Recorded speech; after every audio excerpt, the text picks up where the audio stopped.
কি অবস্থা সবার, কেমন আছো? আশা করি আমার সাউন্ড ক্লিয়ার শুনতে পাচ্ছ, ভয়েস ক্লিয়ার শুনতে পাচ্ছ এবং স্ক্রিন ঠিকঠাক মতো দেখতে পাচ্ছ। একটু সবাই কমেন্ট করে জানিয়ে দাও যে সাউন্ড ক্লিয়ার আছে কিনা।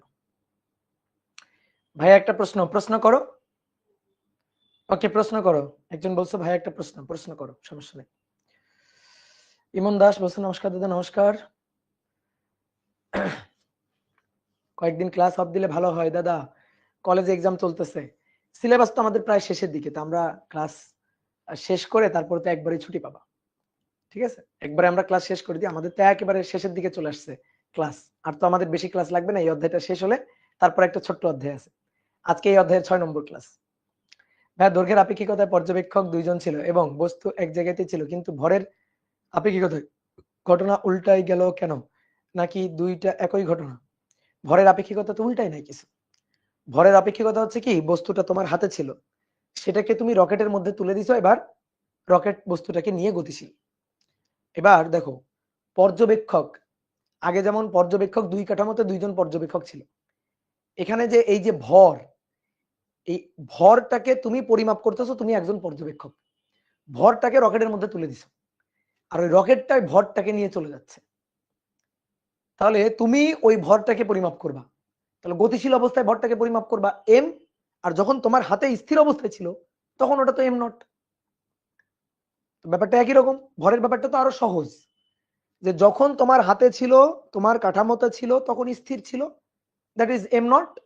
এইবার সেটা গতিশীল, তুমি এবার ওই গতিশীল বস্তুর ভর পরিমাপ করতেছো, তাহলে সেটা এম। এটা তো আরো সহজ, ভরের ব্যাপারটা তো আরো সহজ। ওকে, তো আশা করি সবাই ভালো আছো, সবাই সুস্থ আছো, সবাইকে শুভেচ্ছা জানাচ্ছি আজকের ক্লাসে। আজকে আমরা আধুনিক পদার্থবিজ্ঞানের 6 নম্বর ক্লাস করব। তো আজকে আমরা আপেক্ষিকতার কিছু ব্যাপার স্যাপার নিয়ে আলোচনা করব। তো চলো আমরা শুরু করি। গত ক্লাসে আমরা অনেকগুলো ম্যাথ প্রবলেম সলভ করছিলাম এবং সময়ের আপেক্ষিকতা, দৈর্ঘ্যের আপেক্ষিকতা, ভরের আপেক্ষিকতা, এগুলা কিন্তু আমরা একেবারে ডেরিভেশন সহ প্রমাণ করছি। তো চলো আমরা শুরু করি। আজকে আমরা বেগের আপেক্ষিকতা এইটা নিয়ে প্রথমে একটু আলোচনা করব। ঠিক আছে, বেগের আপেক্ষিকতা বা বেগের রূপান্তর। ঠিক আছে, বেগের আপেক্ষিকতা। আপেক্ষিকতা এই ব্যাপারটা তোমাকে একবার পড়ানো হয়েছিল ভেক্টর অধ্যায় ফার্স্ট ইয়ারে। আমি দু একটা উদাহরণ দিয়ে বুঝাই একটু। মনে করো একটা গাড়ি এক্স অক্ষের দিকে ধরো 10 মিটার/সেকেন্ড বেগে চলছে, আর একটা গাড়ি সেটাও এক্স অক্ষের দিকেই 20 মিটার/সেকেন্ড বেগ নিয়ে চলছে। ধরো এটা এ গাড়ি, তার বেগ 20 মিটার/সেকেন্ড। এটা বি গাড়ি, তার বেগ 10 মিটার/সেকেন্ড। প্রশ্ন হচ্ছে, আমি যদি জিজ্ঞেস করি বি এর সাপেক্ষে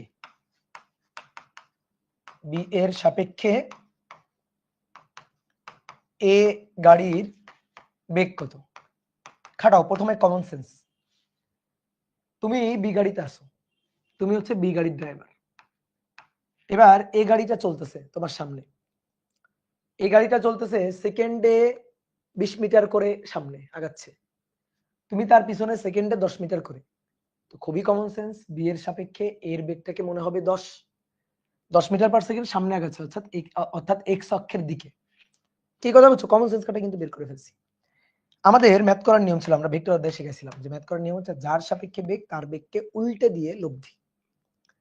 তাহলে আমরা কি করব, আমরা বি এর সাপেক্ষে এ এর বেগ বের করব। কার বেগ? এ এর বেগ। কার সাপেক্ষে? বি এর সাপেক্ষে। তো আমরা এইভাবে লিখতাম ভি এ বি, এর বেগ বি এর সাপেক্ষে। তাহলে এইটা হবে যার সাপেক্ষে বেগ তারটাকে উল্টে দিয়ে বি এর সাপেক্ষে বি এর বেগটাকে উল্টে দিব, তাহলে ভিবি ভেক্টর উল্টাই দিব। তো উল্টাই দেওয়া মানে কি? মাইনাস। উল্টে দিয়ে লব্ধি কার সাথে? এ এর সাথে। তাহলে ভি এ। ব্যাপারটা বুঝলা?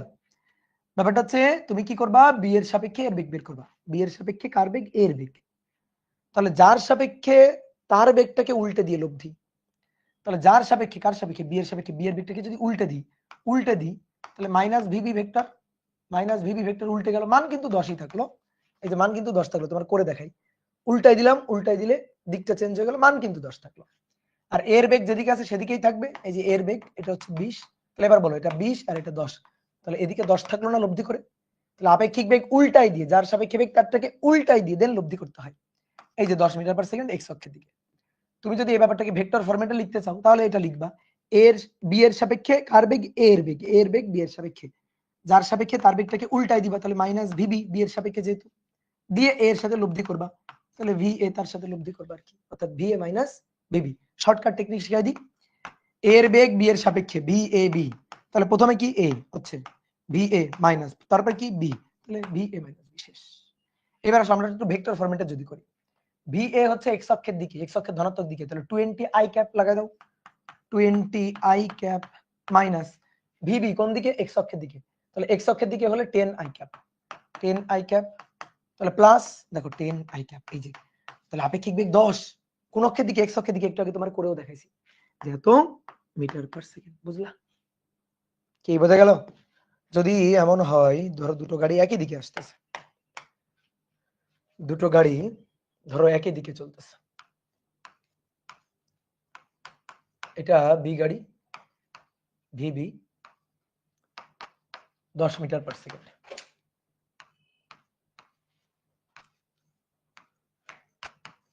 এটা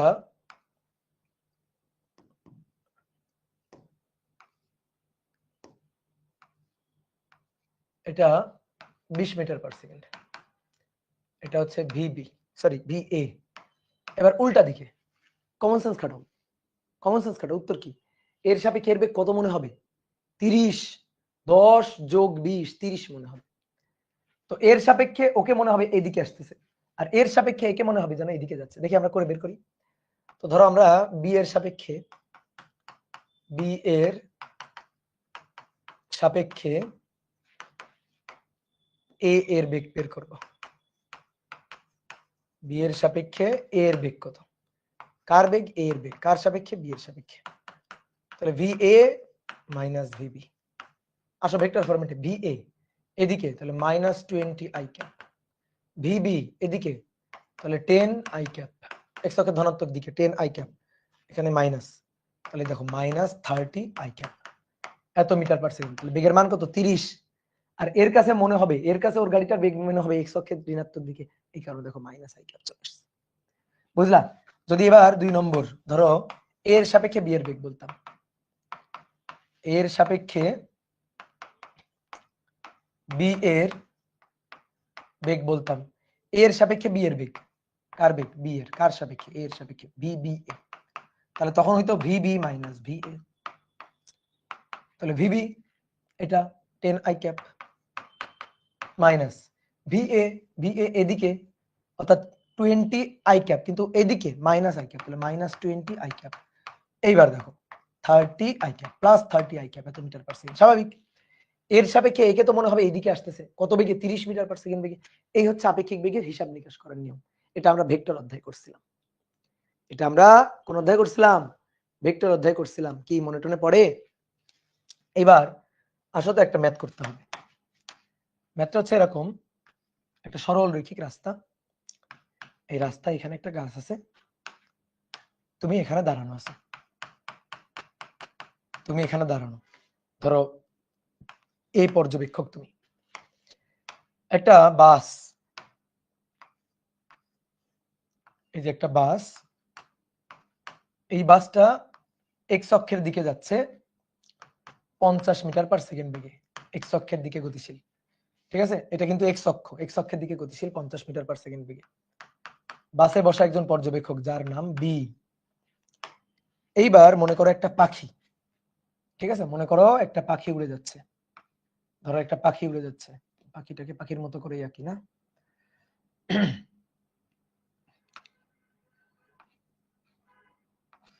ধরো একটা পাখি, ঠিক আছে, ধরো একটা পাখি উড়ে যাচ্ছে, ওই হইলো কোনো মতে, ধরো ধরো এটা হচ্ছে একটা পাখি, ঠিক আছে, একটা পাখি উড়ে যাচ্ছে, তো পাখিটা, হাসিও না কেউ, হ্যাঁ সুন্দর পাখি হয়েছে কিন্তু, এই পাখিটা এদিকে যাচ্ছে ধরো কত বেগে? 10 মিটার পার সেকেন্ড বেগে, 10 মিটার পার সেকেন্ড বেগে পাখিটা যাচ্ছে।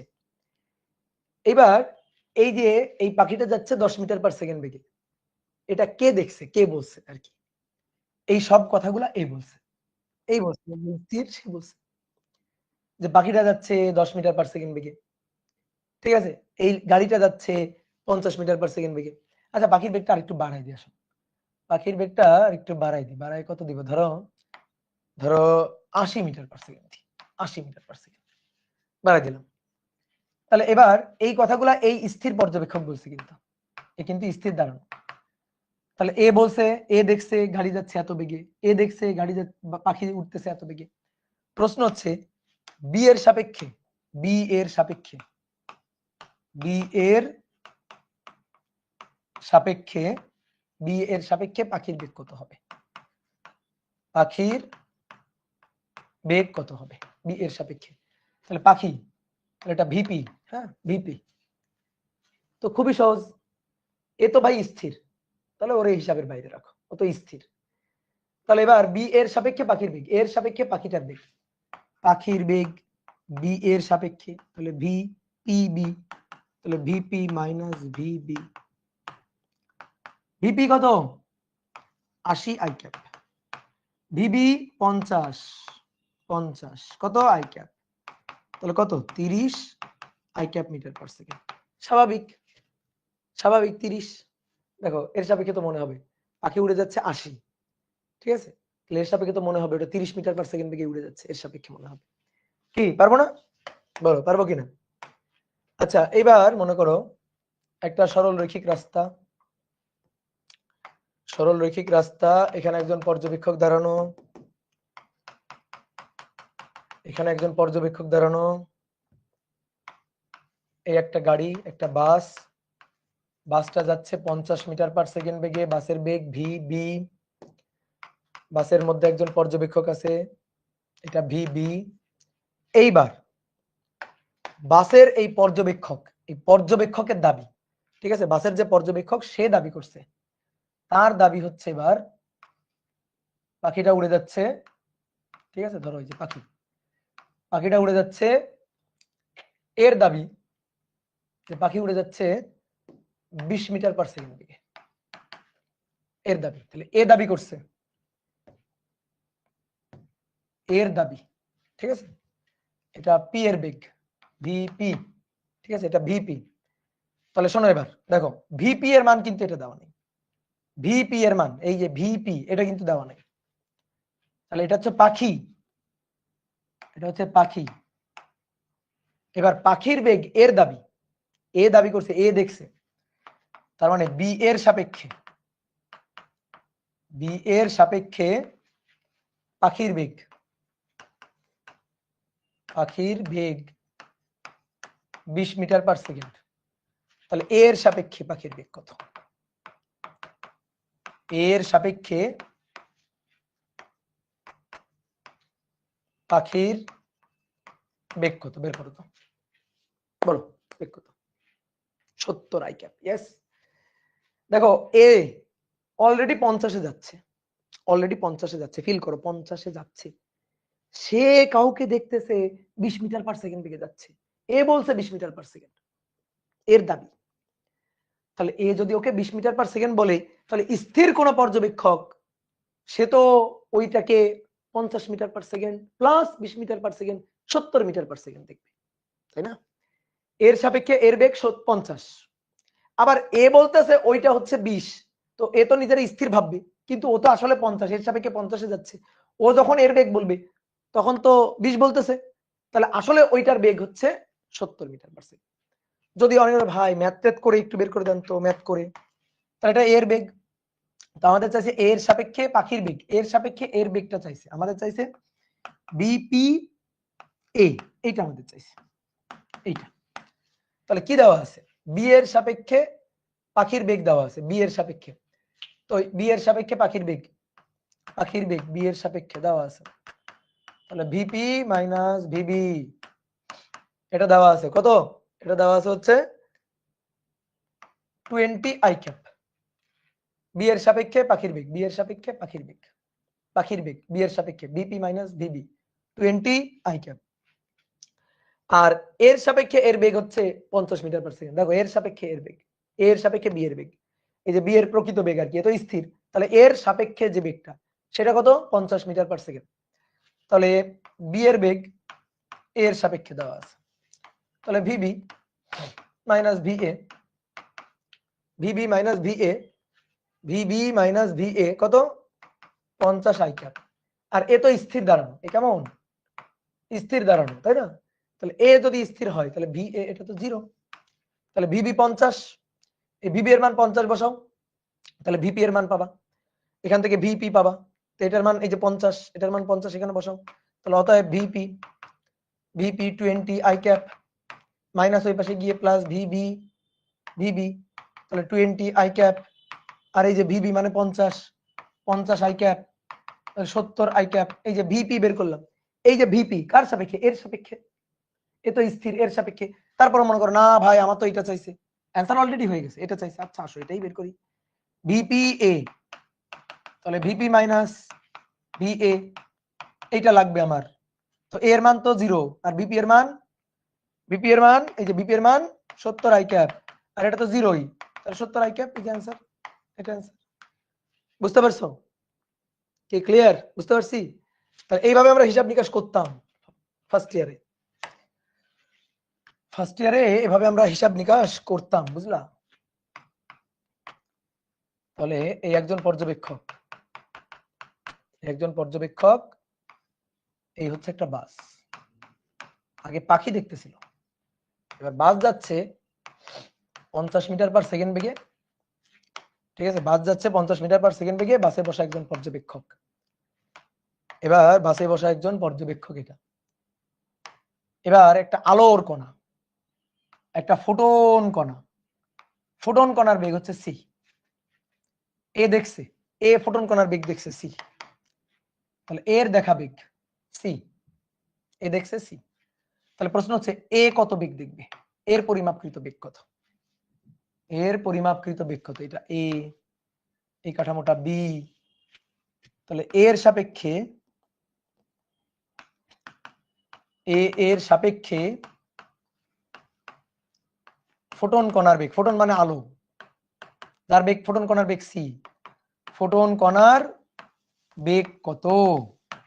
দেখো কমন সেন্স খাটো, মনে করো সাপোজ এই ফোটন কণাটাকে এ ছুড়ে দিছে আর কি, ফোটন কণাটাকে, তাহলে এ যখন ছুড়ে দিবে, আলো ছুড়ে দিছে সি বেগে, তাহলে এই কাঠামো থেকে ওই ফোটনের বেগ, যেটা পরিমাপ করা হবে, অলরেডি এর বেগ ছিল ভি 50, এ বলতেছে ওইটা সি, তাহলে এ যেটা দেখবে সেটা হচ্ছে সি প্লাস ভি, কত দেখবে?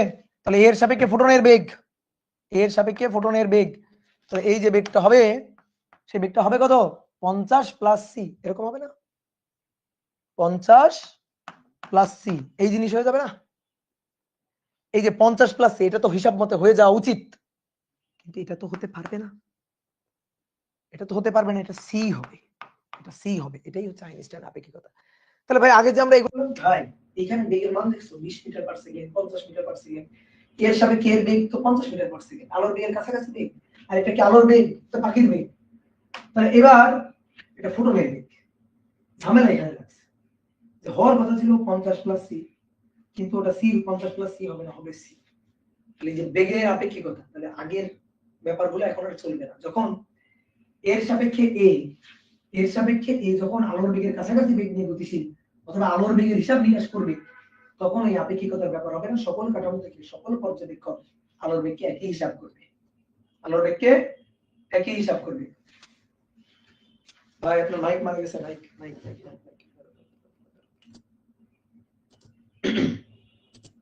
এই যে ঠিক আছে, মাইক অফ, হ্যাঁ ঠিক আছে, এবার ঠিক আছে। তাহলে 50 প্লাস সি হবে না, হবে কত সি, আইনস্টাইনের দ্বিতীয় স্বীকার্য, সকল কাঠামো থেকে সকল পর্যবেক্ষক আলোর বেগকে একই হিসাব করবে। তা আমরা এই ব্যাপারটাই চাই, যে আমরা এই হিসাবটা, এই ম্যাথটা করে দেখাইতে চাই, যে 50 প্লাস সি না, একেবারে ম্যাথমেটিক্যালি দেখাইতে চাই যে সি হবে, এইটাই আমরা দেখাইতে চাই। তো তার জন্যই আমাদের এই বেগের আপেক্ষিকতা লাগবে, এর জন্যই আমাদের লাগবে বেগের রূপান্তরের সূত্র, বেগের রূপান্তর সূত্রটা লাগবে। কেমন হবে? তো চলো দেখি কেমন হবে, আসো। মনে করো পৃথিবী, আর্থ, পৃথিবী, এখানে একজন পর্যবেক্ষক, তুমি দাঁড়ানো আছো, এই যে তুমি দাঁড়ানো আছো, এটা হচ্ছে সেই এস কাঠামো।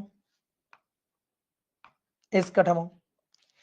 আরেকজন মনে করো একটা রকেটে করে গতিশীল, এই যে রকেট, রকেটে করে কোন একজন পর্যবেক্ষক এক্স অক্ষ বরাবর ভি বেগ নিয়ে গতিশীল। রকেটের মধ্যে এই যে পর্যবেক্ষক আছে, রকেটের যে কাঠামোটা সেটা, এটা যদি এস হয়, দেখো এর সাপেক্ষে ধ্রুব ভি বেগ নিয়ে গতিশীল, এর সাপেক্ষে ধ্রুব ভি বেগ নিয়ে গতিশীল, তাহলে এর সাপেক্ষে ধ্রুব ভি বেগ নিয়ে গতিশীল। এটা এস প্রাইম কাঠামো, এটা এস এস কাঠামো, এস কাঠামো ধ্রুব ভি বেগ নিয়ে যাচ্ছে। এইবার চিন্তা করো, ওই যে আবার ওই রকম, ওই যে পাখি,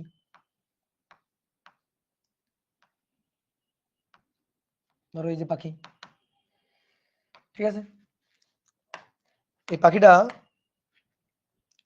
এই পাখিটা উড়ে যাচ্ছে, পাখিটা উড়ে যাচ্ছে একটা বেগ নিয়ে। এইবার বোর্ডে দেখো, এই পাখিটার বেগকে এ যেটা দেখবে, এ যেটা পরিমাপ করবে, এস ড্যাশ কাঠামো থেকে যেটা পাখিটার বেগ যেটা পরিমাপ করবে, এ যেটা বলবে, এ যেটা বলবে সেটা বলবে ইউ ড্যাশ, পাখির বেগ, ঠিক আছে। আর এ যে পাখির বেগটা বলবে, এ পাখির বেগটা যেটা পরিমাপ করবে, এ পরিমাপ করবে পাখির বেগ ইউ ড্যাশ, এরা এস ড্যাশ কাঠামো, ইউ ড্যাশ পরিমাপ করবে। এ পাখির বেগটা যেটা পরিমাপ করবে সেটা হচ্ছে ইউ। তা আমরা এখন চাই ইউ আর ইউ ড্যাশের সম্পর্কটা চাই, বুঝতে পারছো? ধরো আমি এখানে দাঁড়ানো, আমার সামনে কেউ একজন রকেটে করে চলে যাচ্ছে এক্স অক্ষ বরাবর, আর একটা পাখি এখানে উঠতেছে, আমিও পাখিটাকে দেখতেছি, ও পাখিটাকে দেখতেছে। ও পাখিটার বেগ পরিমাপ করবে ইউ ড্যাশ, আমি পরিমাপ করব ইউ, কারণ আমি তো এস কাঠামোতে আছি, ও এস ড্যাশ কাঠামোতে আছে। এই ইউ ড্যাশ এবং ইউ এর মধ্যে সম্পর্কটা কি, এটা আমি দেখতে চাই। তাহলে আসো দেখো, বেগ কি, বেগ, এই যে পাখিটা কোন অক্ষ বরাবর উড়ে যাচ্ছে, এক্স অক্ষ বরাবর, এক্স অক্ষ বরাবর পাখিটা উড়ে যাচ্ছে। তাহলে পাখির বেগ এ পরিমাপ করবে, ভালো করে বুঝবা ব্যাপারগুলা, পাখির বেগটা এ পরিমাপ করবে।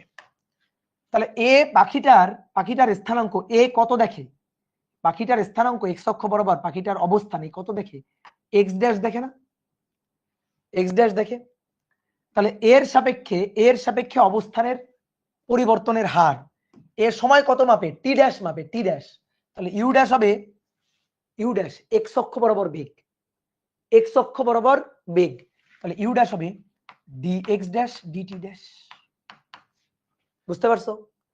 তাহলে ইউ, এ দেখবে ওই পাখিটা, তাহলে এ পাখিটার অবস্থান মাপে এক্স, এক্স অক্ষ বরাবর পাখিটা যাচ্ছে, তাহলে অবস্থান মাপে এক্স, সময় মাপে টি, তাহলে এর সাপেক্ষে ওর বেগ, তাহলে অবস্থানের পরিবর্তনের হার বেগ, তাহলে এই ইউ হবে ডিএক্স ডিটি, ডিএক্স ডিটি, ঠিক আছে। বা এটাকে ডি ডি ফরম্যাটও লিখতে পারো, আবার del X dash del T ড্যাশও লিখতে পারো, এটাকে del X divided by del T এভাবেও লিখতে পারো। তাহলে এখন আমাদের del X by del T থেকে ইউ লাগবে, del X dash by del T dash থেকে ইউ ড্যাশ লাগবে। পারবো কিনা? হ্যাঁ পারবো। সূত্র কি ছিল? X equal to X dash plus V T dash, সবকিছু শুরু লরেন্স থেকে, root over 1 minus V square by C square, del X dash del T dash. মনে পড়ে? বলো মনে পড়ে কিনা? ঠিক আছে। এবার এটা ছিল ডেল এক্স ড্যাশের সূত্র যদি লিখতাম তাহলে ছিল X minus VT root over 1 minus V square by C square, তাহলে del X dash del X del T. একটু সরাই রাখি, এটা হচ্ছে এক্স এর সূত্র। এবার টি এর সূত্র, টি এর সূত্র কি ছিল? টি ছিল T dash plus V X dash by C square root over 1 minus V square by C square. তাহলে এখানে del T dash del X dash del T, T dash T minus V X C square 1 minus V square by C square, del X del T dash. Okay okay, clear? এগুলো আমরা জানতাম। একটা কাজ করি তো, del X কে del T দিয়ে ভাগ দিলে, দেখো ভালো করে খেয়াল করো, ডেল এক্স কে ডেল টি দিয়ে ভাগ দিলে আমি ইউ পাবো, আর ডেল এক্স ড্যাশ কে ডেল টি ড্যাশ দিয়ে ভাগ ইউ ড্যাশ পাবো। তাহলে ডেল এক্স কে ডেল টি দিয়ে ভাগ দিয়ে আসো, ডেল এক্স কে ডেল টি দিয়ে ভাগ, এটা ডেল এক্স, তাকে ডেল টি দিয়ে ভাগ দিব, আমরা এটা দিয়ে ভাগ দিব। একটু নিচে নামাই,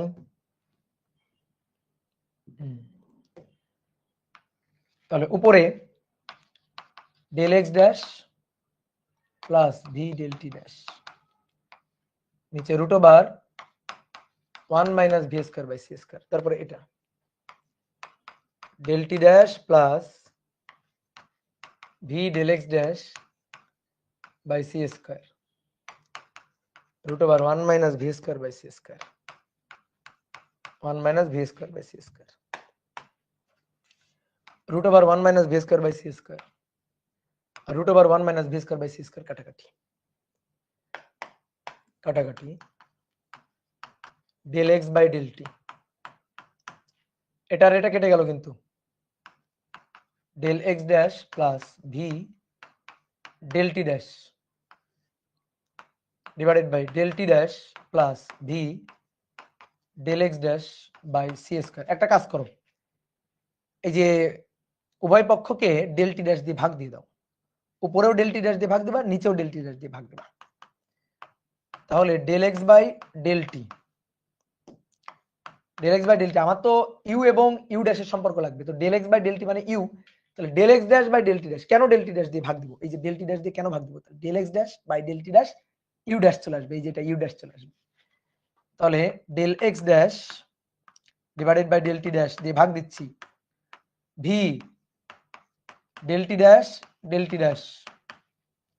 নিচে del T dash plus V del X dash C square del T dash. দেখো তো এবার চিনো কিনা, del X dash del T dash মানে ইউ ড্যাশ, অতএব এটা তো ইউ, দেখো এটা তো U, del X del T U, এটা U, del X dash del T dash, del X dash del T dash U dash plus V del T dash কাটা, তাহলে ইউ ড্যাশ প্লাস ভি, নিচে del T dash আর del T dash by del T dash 1 plus V by C square del X dash del T dash, তাহলে এটা you dash, এই যে you dash, তাহলে you এর সূত্র হচ্ছে এটা যে U equal to you dash plus V 1 plus you dash V by C square, 1 plus you dash V by C square, এখানে একটু সাজা লিখলাম একবারে, U dash V by C square. এই হচ্ছে আমাদের কাঙ্ক্ষিত সূত্র, এই হচ্ছে আমাদের কাঙ্ক্ষিত সূত্র, বুঝতে পারছি? বলো এগুলা কি ভেক্টর পড়াচ্ছিলেন? আচ্ছা, এইবার আমি যদি তোমাকে বলি, আচ্ছা ইউ বের করার সূত্র এটা, এই কাঠামো থেকে যে বেগটা পরিমাপ করবে সেটা ইউ, ইউ বের করার সূত্র এটা, তাহলে ইউ ড্যাশ বের করার সূত্র কোনটা? এখান থেকেই আনতে পারি ইউ ড্যাশ বের করার সূত্র, ঠিক আছে? ডেল ইউ হবে না? কোথায় ডেল ইউ হবে? কোথায় ডেল ইউ হবে? Del X by del T মানে তো এক্স অক্ষের পরিবর্তনের হার, এক্স এর পরিবর্তনের হার, ইউ বেগ, ডেল কেন হবে? সবগুলো ডেল ইউ কেন হবে? এই তুমি কি del S by del T সূত্র এটা জানো নাকি? আমি যদি তোমার বলি বেগ কত, ভি, তো ভি হচ্ছে del S by del T, del S by del T মানে কি ডেল ভি জানো নাকি তুমি? বলো, এটা তো আমরা জানি না, তাই না? তাহলে এবার আসো, যদি আমি তোমাকে বলি ইউ ড্যাশ বের করতে, তো তুমি এখান থেকেই বের করতে পারো, you equal to you dash plus V 1 plus you dash V by C square. অনেকে অনেক সূত্র মনে রাখে, বুঝছো? কোনাকুনি গুণ করে দাও তো, কোনাকুনি গুণ করে দিলে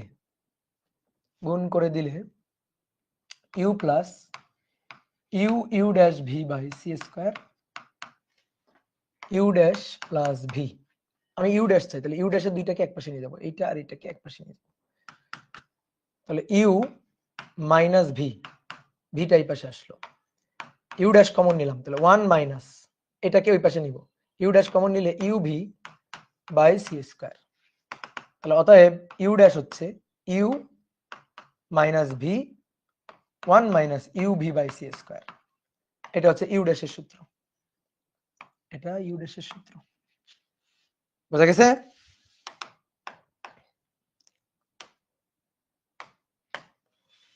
এটা ইউ ড্যাশের সূত্র। তুমি যদি মনে করো যে ভাই আমি তো ইউ ড্যাশের সূত্র এভাবেও আনতে পারতাম, এই যে ইউ ড্যাশ মানেই তো del X dash by del T dash, তো আমরা এভাবে তো আনতে পারতাম যে ডেল এক্স ড্যাশ এটা মানে ডেল এক্স মাইনাস, এই যে এটা ডেল এক্স ড্যাশ মানে del X minus V del T root over 1 minus V square by C square. নিচে ডেল টি ড্যাশ, তাহলে del T minus V del X by C square 1 minus V square by C square. এটা আর এটা কাটা, তাহলে del X dash by del T dash del X minus V del T divided by del T minus V del X by C square. দাও এবার del T দিয়ে ভাগ দাও, তাহলে del X dash del T dash del X by del T minus V del T by del T দিয়ে ভাগ del T by del T minus V del X C square del T. তাহলে অতএব del X dash by del T dash that is U dash del X by del T that is U minus del T কাটাকাটি V del T কাটাকাটি 1 V by C square, del X by del T মানে U, U V by C square. সুন্দর করে সাজা লিখলে U V by C square, এভাবে আনতে পারতাম। তার মানে ঘটনা কিন্তু একই। এখন তুমি যে সূত্রটা মাথায় রাখবা না কেন হবে, ঠিক আছে, যে সূত্রটা মাথায় রাখবা না কেন হবে। আরেকটা জিনিস মাথায় রাখবা, সবগুলা কিন্তু পজিটিভ দিকে, আমরা কিন্তু যে বেগগুলা ধরছি সবই কিন্তু পজিটিভ দিকে। এটা যাচ্ছে এক্স অক্ষের ধনাত্মক দিকে, এর এই বেগটা এক্স অক্ষের ধনাত্মক দিকে, এও বেগ যেটা পরিমাপ করবে সেটা এক্স অক্ষের ধনাত্মক দিকে। অর্থাৎ এখানে সব ইউভি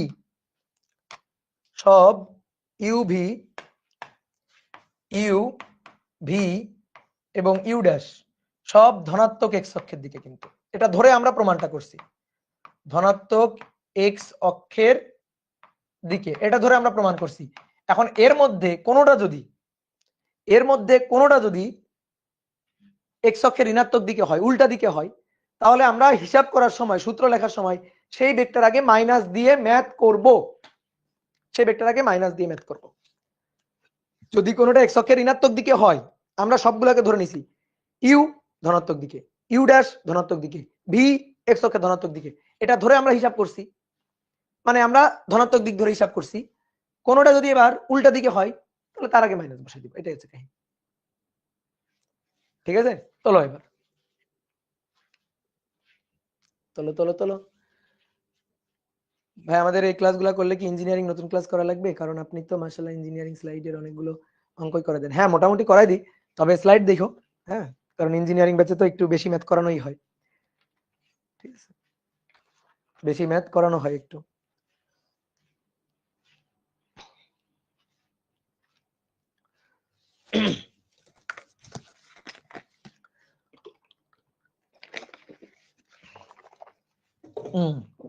এইবার আসো, এই ম্যাথটা আমরা করতে চাই, এই যে এটা এবার আমরা করতে চাই। দেখি কাহিনী কি ঘটে এবার,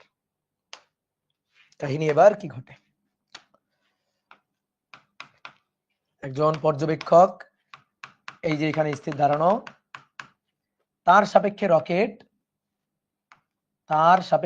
দেখো এই যে স্থির দাঁড়াইতে হবে এমন কোনো কথা নেই, এরও কিন্তু বেগ থাকতে পারে। সহজ কথা, এর সাপেক্ষে এর বেগটাই হচ্ছে ভি, এই ভিটাই হচ্ছে 50 metre per second. 50 metre per second এই যে রকেটের মধ্যে বসে আছে, আর এখান থেকে একটা আলো ছড়ে দিছে, ফোটন, এই যে ফোটন, এই ফোটনের বেগ এ বলছে, ইউ ড্যাশ মানে সি, তাহলে এ ওই ফোটনের বেগ ইউ কত পরিমাপ করবে, সূত্র লিখে ফেলো। ইউ চাইছে, তাহলে একবার ইউ এর সূত্র লিখতে পারো। তুমি কিন্তু ইউ ড্যাশের সূত্র লিখতে পারো, কোনো সমস্যা নেই। এই সূত্র লিখতে পারো, ইউ ড্যাশের সূত্রটাও লিখতে পারো। আর তোমার যেহেতু বলতেছে ইউ কত, ইউ, তাহলে ডিরেক্ট এটা লিখে ফেলো, ডিরেক্ট এটা লিখে ফেলো, কোনো সমস্যা নেই। তাহলে U, U dash plus V, নিচে 1 plus you dash V by C square. এটা হবে যখনই দেখবা ওই যে আলোর বেগের কাছাকাছি বেগ, তাহলে সূত্র হবে এইটা। তাহলে ইউ ড্যাশের মান কত? ইউ ড্যাশের মান সি, প্লাস ভি এর মান কত? 50। নিচে আসো, 1 প্লাস ইউ ড্যাশের মান সি, ভি এর মান 50 ডিভাইডেড বাই সি স্কয়ার। তাহলে সি প্লাস 50, সি প্লাস 50, এখানে নিচের লসাগু সি স্কয়ার। তাহলে সি স্কয়ার, আচ্ছা সি কেটে যায়, সি স্কয়ার কেটে নিচে একটা সি, তাহলে 1 plus 50 by C, 1 plus 50 by C. তাহলে ইউ সমান সমান সি প্লাস 50, এখানে নিচে সি, সি প্লাস 50। ওকে, তাহলে সি প্লাস 50 ডিভাইডেড বাই এটা, তাহলে সি উপরে আসলো আর নিচে সি প্লাস 50। ঘেচাং ঘেচাং ঘেচাং, দেখছো কাহিনী, দেখছো আইনস্টাইন এখানেই বাজিমাত করে দিছে। এই দেখছো, ম্যাথমেটিক্যালি মজা আসছে, ম্যাথমেটিক্যালি দেখছো সি। তাহলে সকল কাঠামোতে সকল পর্যবেক্ষক আলোর বেগকে একই হিসাব করবে। মিলে গেছে। ভি 50 কেন? যে 50 আমরা ধরে নিছিলাম, ঠিক আছে? 50 জায়গায় এখন তুমি যা ধরবা ধরো, সমস্যা আছে কোনো? 50 জায়গায় 500 ধরো, 5 × 10 টু দি পাওয়ার ধরো, কিছু সমস্যা আছে? নেই তো। অনেকে বলতে ভাই তাহলে এটাই তো ঠিক, এটাই তো ঠিক, ঠিক আছে, এটাই তো মূলত ঠিক হওয়া উচিত। তুমি আমাকে বলো, তাহলে আমরা ভাই ভেক্টর অধ্যায় যা শিখে আসছি ওগুলো তো তাহলে ভুল? শোনো, পুরোপুরি ভুল বলা যাবে না আসলে, কারণ বেগের মান অনেক কম হলে ওই সূত্র খাটে, ক্লাসিক্যাল ফিজিক্সের সূত্র খাটে, কিন্তু বেগের মানে যে যখন আলোর বেগের কাছাকাছি, তখন এগুলা চলে না। ধরো রকেটের বেগ ভি হচ্ছে 50 মিটার পার সেকেন্ড, ধরো আলো ছুড়ে নাই, এ কি করছে, একটা বল ছুড়ে দিছে, বল, আলো ছড়ে না, একটা বল ছুড়ে দিছে, এ দাবি করতেছে, মানে এ দেখছে বলটাকে যাইতে, বা এর দাবি বলের বেগ ইউ ড্যাশ, এটা হচ্ছে 20 মিটার পার সেকেন্ড। তাহলে তুমি আগে কমন সেন্স খাটো, বলো তুমি ওই বলের বেগ কত দেখবা, তুমি ওই বলটার বেগ কত দেখবা, ইউ কত দেখবা? ইউ ওই যে গ্যালিলিও রূপান্তরের সূত্র অনুযায়ী, গ্যালিলিও রূপান্তরের সূত্র অনুযায়ী U equal to you dash plus V, দেখো তোমার খাতায় আছে গ্যালিলিও রূপান্তরের সূত্র অনুযায়ী। তাহলে ইউ ড্যাশের মান 20, ভি এর মান 50, তাহলে কত, 70 না? তো এটা তো তাহলে হওয়া উচিত না, হওয়া উচিত তো এই সূত্রটা। আসো তো দেখি আমরা এই সূত্র দিয়ে করে দেখি 50 আসে কিনা। তাহলে U equal to you dash plus V divided by 1 plus you dash V by C square. তাহলে ইউ ড্যাশের মান 20, ভি এর মান 50, 1 প্লাস ইউ ড্যাশের মান 20, ভি এর মান 50 divided by C 3 × 10 to the power 8, শূন্য মাধ্যমে আলোর বেগ তার বর্গ। আসো ক্যালকুলেটর ধরো, ক্যালকুলেটর নাও, উপরে 20 যোগ 50 70, 1 প্লাস 20 × 50, নিচে 3 এক্সপোনেনশিয়াল ফাংশন 8 তার স্কয়ার। দেখো কি অবস্থা হয়, দেখো কি অবস্থা হয়। আমি একটু ক্যালকুলেটরটা তোমার এনে দেখাই, বিশ্বাস করাই। দেখো দেখো দেখো দেখো, এই যে দেখছো, দেখছো কত আসছে, দেখো বলো, কমেন্ট করো, দেখছো কত আসছে? তাহলে এটাই আসলে ঠিক সূত্র, এটাই ঠিক সূত্র। এখন তোমার যদি মনে হয় যে ভাই আমি আজকে থেকে ভেক্টর অধ্যায় সব এই সূত্র দিয়ে করব, আমার কোনো আপত্তি নেই, ভালো তো, কোনো আপত্তি নেই। কিন্তু কথা হচ্ছে এটা দিয়ে করলে যা পাবা, এটা দিয়ে করলে তো তাই পাবা, কারণ এই যে এই বেগের মানটা, এটা এটা এগুলো আলোর বেগের তুলনায় অতি অতি অতি নগণ্য।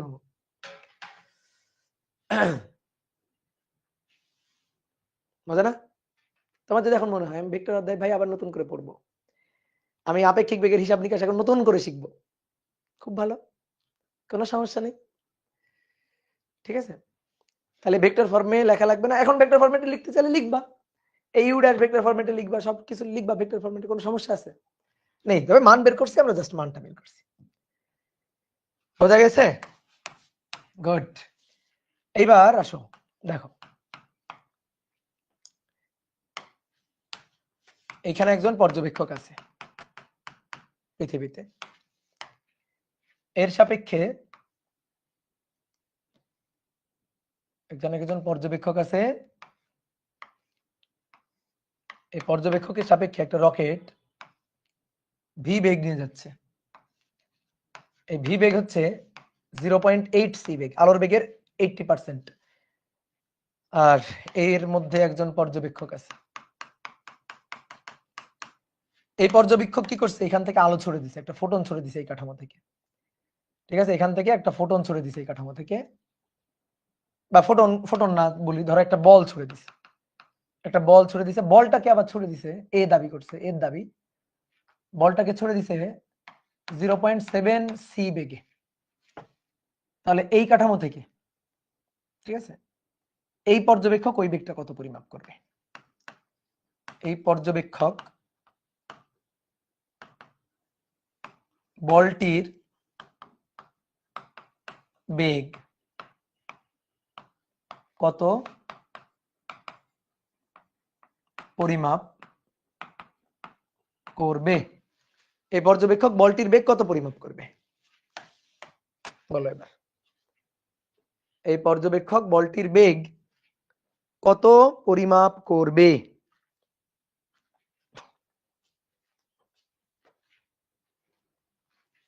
তাহলে কি হবে? এই পর্যবেক্ষক ওই বলের বেগ পরিমাপ করবে ইউ। তাহলে ইউ সমান সমান, অলরেডি এর বেগ ছিল 0.8 সি আর এর বেগ 0.7 সি, তাহলে ইউ ড্যাশ প্লাস ভি। তাহলে ভি এর মান 0.8 সি আর ওটা 0.7 সি, 0.7 সি 0.8 সি 1.5 সি। খবরদার খবরদার, 1.5 সি আলোর বেগের বেশি, কখনো পসিবল না, তাহলে ভুল এটা।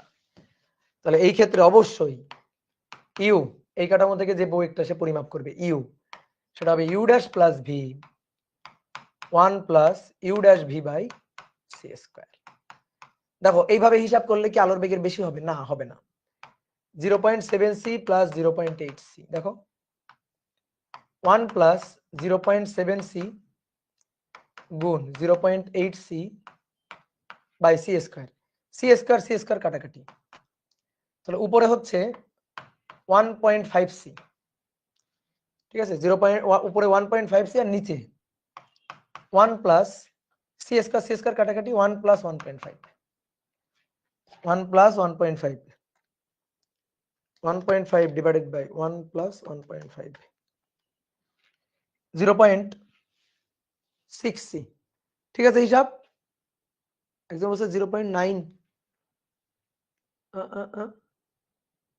0. এ হে নাউজুবিল্লাহ, এটা তো গুণ আকারে আছে 0.7, তাই তো ভাবি এত কমে গেল কেন? হুম হুম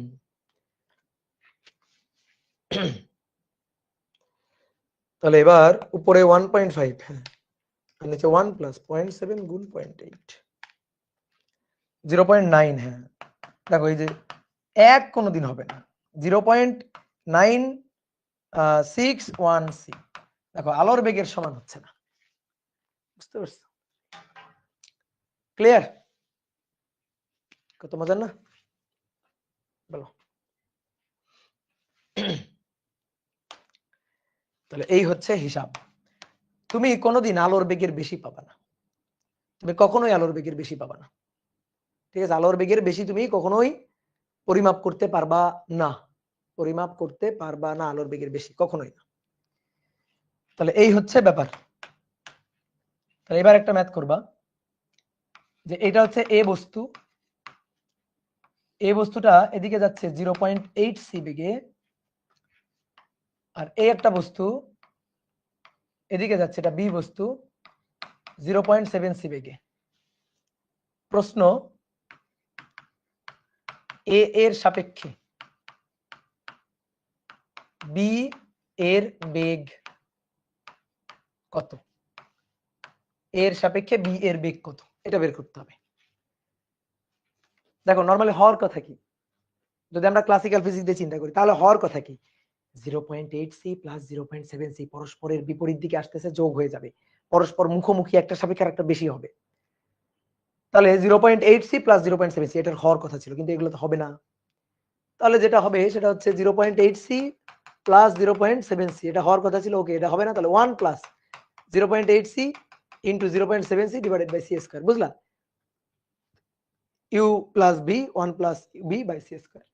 এই যে u dash plus v 1 plus u dash v by c square, এটাই হচ্ছে অ্যান্সার। শেষ। এখন কথা হচ্ছে ভাই তাহলে তো আমি দিক ঠিক তো আমি বুঝলাম না, কার দিকে কোন দিকে। শোনো, না বুঝলে সমস্যা নেই, মান তো তুমি বের করতে পারছো, এটা তো অনেক দূর নিয়ে গেছে তোমার। এবার তারপরে যদি একেবারে সবকিছু বুঝে বুঝে করতে চাও তাহলে আসো আসো।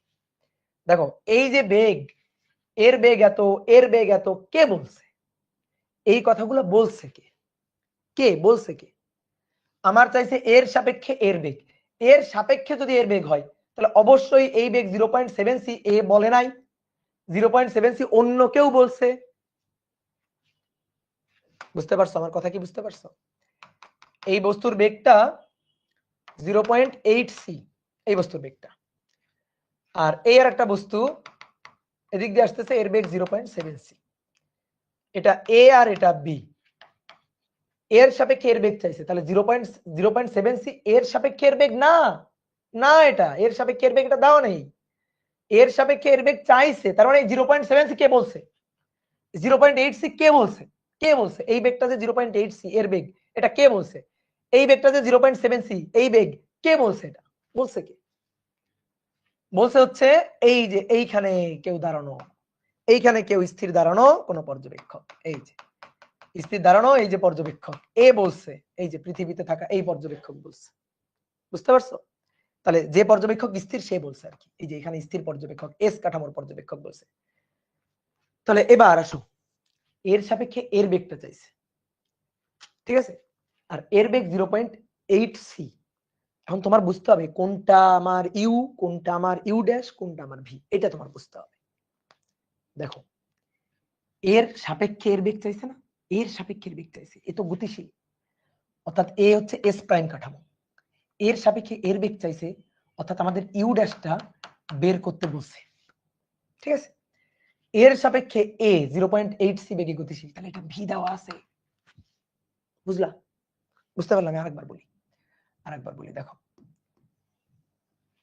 এর বেগ দেওয়া আছে, সেটা কেউ না কেউ বলছে, অর্থাৎ এ বলছে, স্থির কোন পর্যবেক্ষক সে বলছে। আমি যখন বলি একটা গাড়ির বেগ 20 মিটার পার সেকেন্ড, তার মানে আমি অবশ্যই একটা স্থির পর্যবেক্ষক, আমার সাপেক্ষে গাড়ির বেগ 20 মিটার পার সেকেন্ড। নরমালি আমরা এই জিনিসটাই ভাবি, এই জিনিসটাই চিন্তা করি। তাহলে এর সাপেক্ষে এর বেগ 0.8c, এর সাপেক্ষে এর বেগ, বি এর বেগ 0.7c। এখন আমাদের চাইছে এর সাপেক্ষে বি এর বেগ, অর্থাৎ এর সাপেক্ষে এর বেগ চাইছে। তাহলে ওইটা হচ্ছে পাখি, পাখির বেগ চাইছে এই কাঠামোর সাপেক্ষে, যে কাঠামো গতিশীল।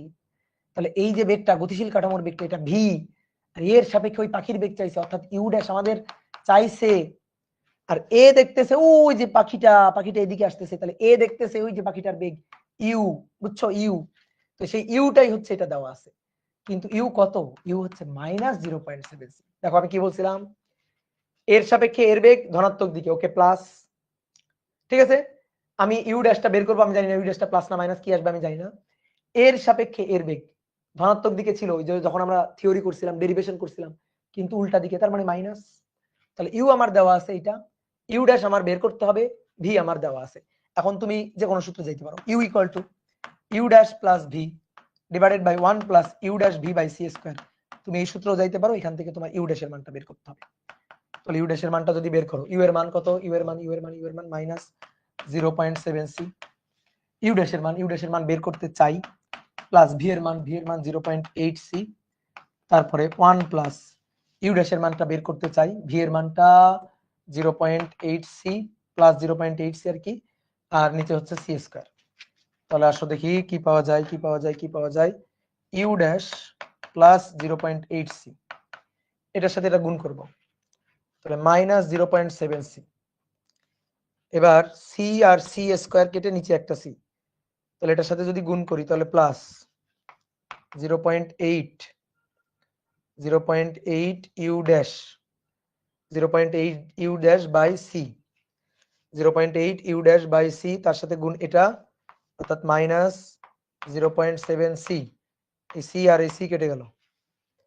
তাহলে আমরা চাই কি ইউ ড্যাশ চাই, এই যে এখানে ইউ ড্যাশ আছে, তাহলে আমরা ইউ ড্যাশ চাই, এইখানে ইউ ড্যাশ আছে, তাহলে মাইনাসে প্লাসে মাইনাস, তাহলে এই পাশে আসলে প্লাস 0.8 0.7 0.8 0.7 ইউ ড্যাশ আর মাইনাস 0.7 সি আর মাইনাস 0.8 সি। তাহলে এখন এখান থেকে ইউ ড্যাশটা কমন নাও, এখান থেকে ইউ ড্যাশটা কমন নিলে 1 প্লাস ইউ ড্যাশটা কমন নিলে 1 প্লাস 0.8 ইন্টু 0.7 আর ওই পাশে হচ্ছে মাইনাস 1.5 মাইনাস 1.5 সি। তাহলে এবার এইটা ওই পাশে নিয়ে ভাগ দাও, তাহলে অতএব ইউ ড্যাশ হবে মাইনাস 1.5 ভাগ 1 প্লাস 0.8 গুণ 0.7, তাহলে মাইনাস 0.9 করছো কেউ মাইনাস, এই তো মাইনাস 0.961 সি, অর্থাৎ মাইনাস আসছে। তাহলে এর কাছে এর বেগটাকে এই দিকে যাচ্ছে বলে মনে হবে, এর কাছে এর বেগটাকে এই দিকে যাচ্ছে বলে মনে হবে। এই যে মাইনাস চলে আসছে, ঠিক আছে?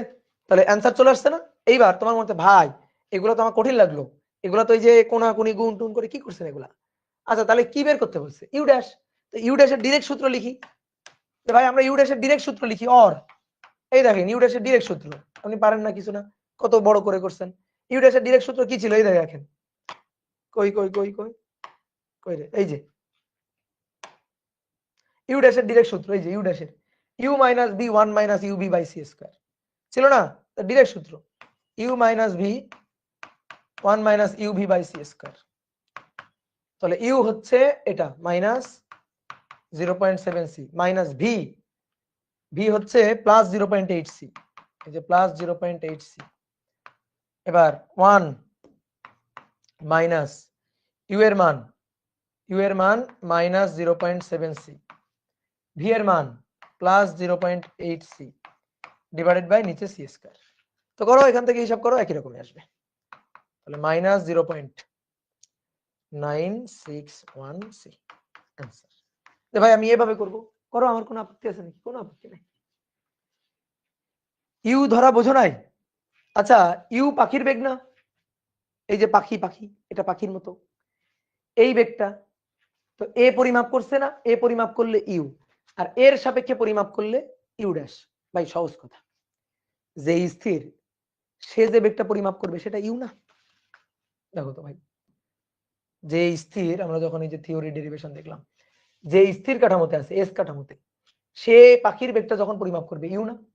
এবার পাখি এদিকে যাচ্ছে না, পাখি আরো উল্টা দিকে যাচ্ছে, পাখি হয়ে গেছে বি বস্তু, সে আরো উল্টা দিকে যাচ্ছে, এই হচ্ছে ঘটনা। বুঝতে পারছো? তাহলে এ এটার বেগ দেখবে ইউ, যে গতিশীল আছে, যে গতিশীল আছে সে যখন বেগটা দেখবে ইট ইজ ইউ ড্যাশ। তো সেটাই তো আমরা করছি, বুঝতে পারছি? সেটাই আমরা করছি। এবার তোমার আরেকটা শর্টকাট কথা বলে দিই, যে তুমি যদি এই ম্যাথে কোনটা কি ধরতে না পারো, তাহলে একটা শর্টকাট কথা বলে দিই, যার সাপেক্ষে বেগ চাইবে, যার সাপেক্ষে বেগ চাইবে, যার সাপেক্ষে বেগ চাইবে সে এস প্রাইম কাঠামো, সহজ হিসাব, সে এস প্রাইম কাঠামো। আর এস প্রাইম কাঠামো থেকে তুমি যে বেগটা পরিমাপ করবে সেটা ইউ প্রাইম, সহজ হিসাব।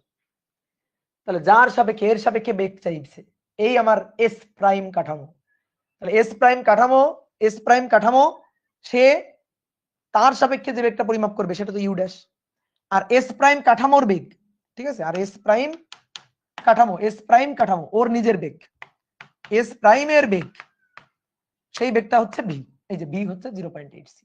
আর ও যে বেগটা পরিমাপ করবে সেই বেগটা হচ্ছে ইউ ড্যাশ। ও যদি অন্য কারো বেগ পরিমাপ করে তাহলে সেটা হচ্ছে ইউ ড্যাশ। বুঝতে পারছো? ওকে, তাহলে আরেকবার বলি, যার সাপেক্ষে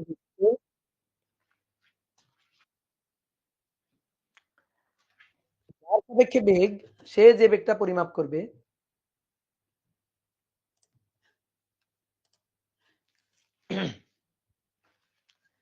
আর ভালো লাগতেছে না বায়োলজি পড়ান? আসো বায়োলজি পড়াই, এই তো এগুলাই তো বায়োলজি। তাহলে শর্টকাট হচ্ছে যার সাপেক্ষে বেগ হিসাব করতে বলবে সে হচ্ছে এস প্রাইম কাঠামো। এবার এস প্রাইম কাঠামো থেকে যদি কোনো বস্তুর বেগ মাপে তাহলে সেটা ইউ ড্যাশ, আর এস প্রাইম কাঠামো ওর যে বেগটা সেটা ভি। শেষ। ওকে ডান। তাহলে বেগের আপেক্ষিকতার ব্যাপারটা গেল, আশা করি আমরা বুঝছি। এবার সুন্দর করে লিখো ভর শক্তি উপপাদ্য। ভর শক্তি উপপাদ্য। এবার নড়ে চড়ে বসো, এবার নড়ে চড়ে বসো। দেখো ইসাক স্যারের বইয়ের মূল পৃষ্ঠা দেখো, একেবারে কভার পেজটা দেখো। দেখো কি যেন একটা লেখা আছে, কি লেখা আছে? Equal to MC square. ওইটা আমরা এবার প্রমাণ করতে চাই, ভর শক্তি উপপাদ্য। দেখো ভর আসলে শক্তিরই একটা রূপ।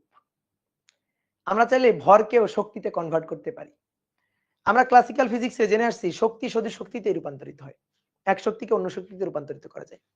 কথা সত্য, শক্তিকে আমরা ভরেও রূপান্তরিত করতে পারি, বা ভরকে আমরা শক্তিতেও রূপান্তর করতে পারি। আইনস্টাইন একটা বিখ্যাত সেই ভর শক্তির রূপান্তরের সূত্র আছে, ইকুয়াল টু এমসি স্কয়ার। তা আমরা সেটা একটু হিসাব নিকাশ করব, যে কোনো বস্তু যদি গতিশীল থাকে, গতিশীল যদি কোনো বস্তু থাকে, তাহলে তার যে মোট শক্তিটা আমরা পাই, সেই মোট শক্তি সেটা হচ্ছে ইকুয়াল টু এমসি স্কয়ার। সেই মোট শক্তিটা ইকুয়াল টু এমসি স্কয়ার। তো দেখি হয় কিনা, দেখি সেটা হয় কিনা। ধরো এই যে কোন একটা কাঠামো, এই যে পৃথিবী, পৃথিবীর যে কাঠামোটা সেই কাঠামোটা কি এস কাঠামো, এস। আর এটা হচ্ছে এস প্রাইম কাঠামো, এস প্রাইম।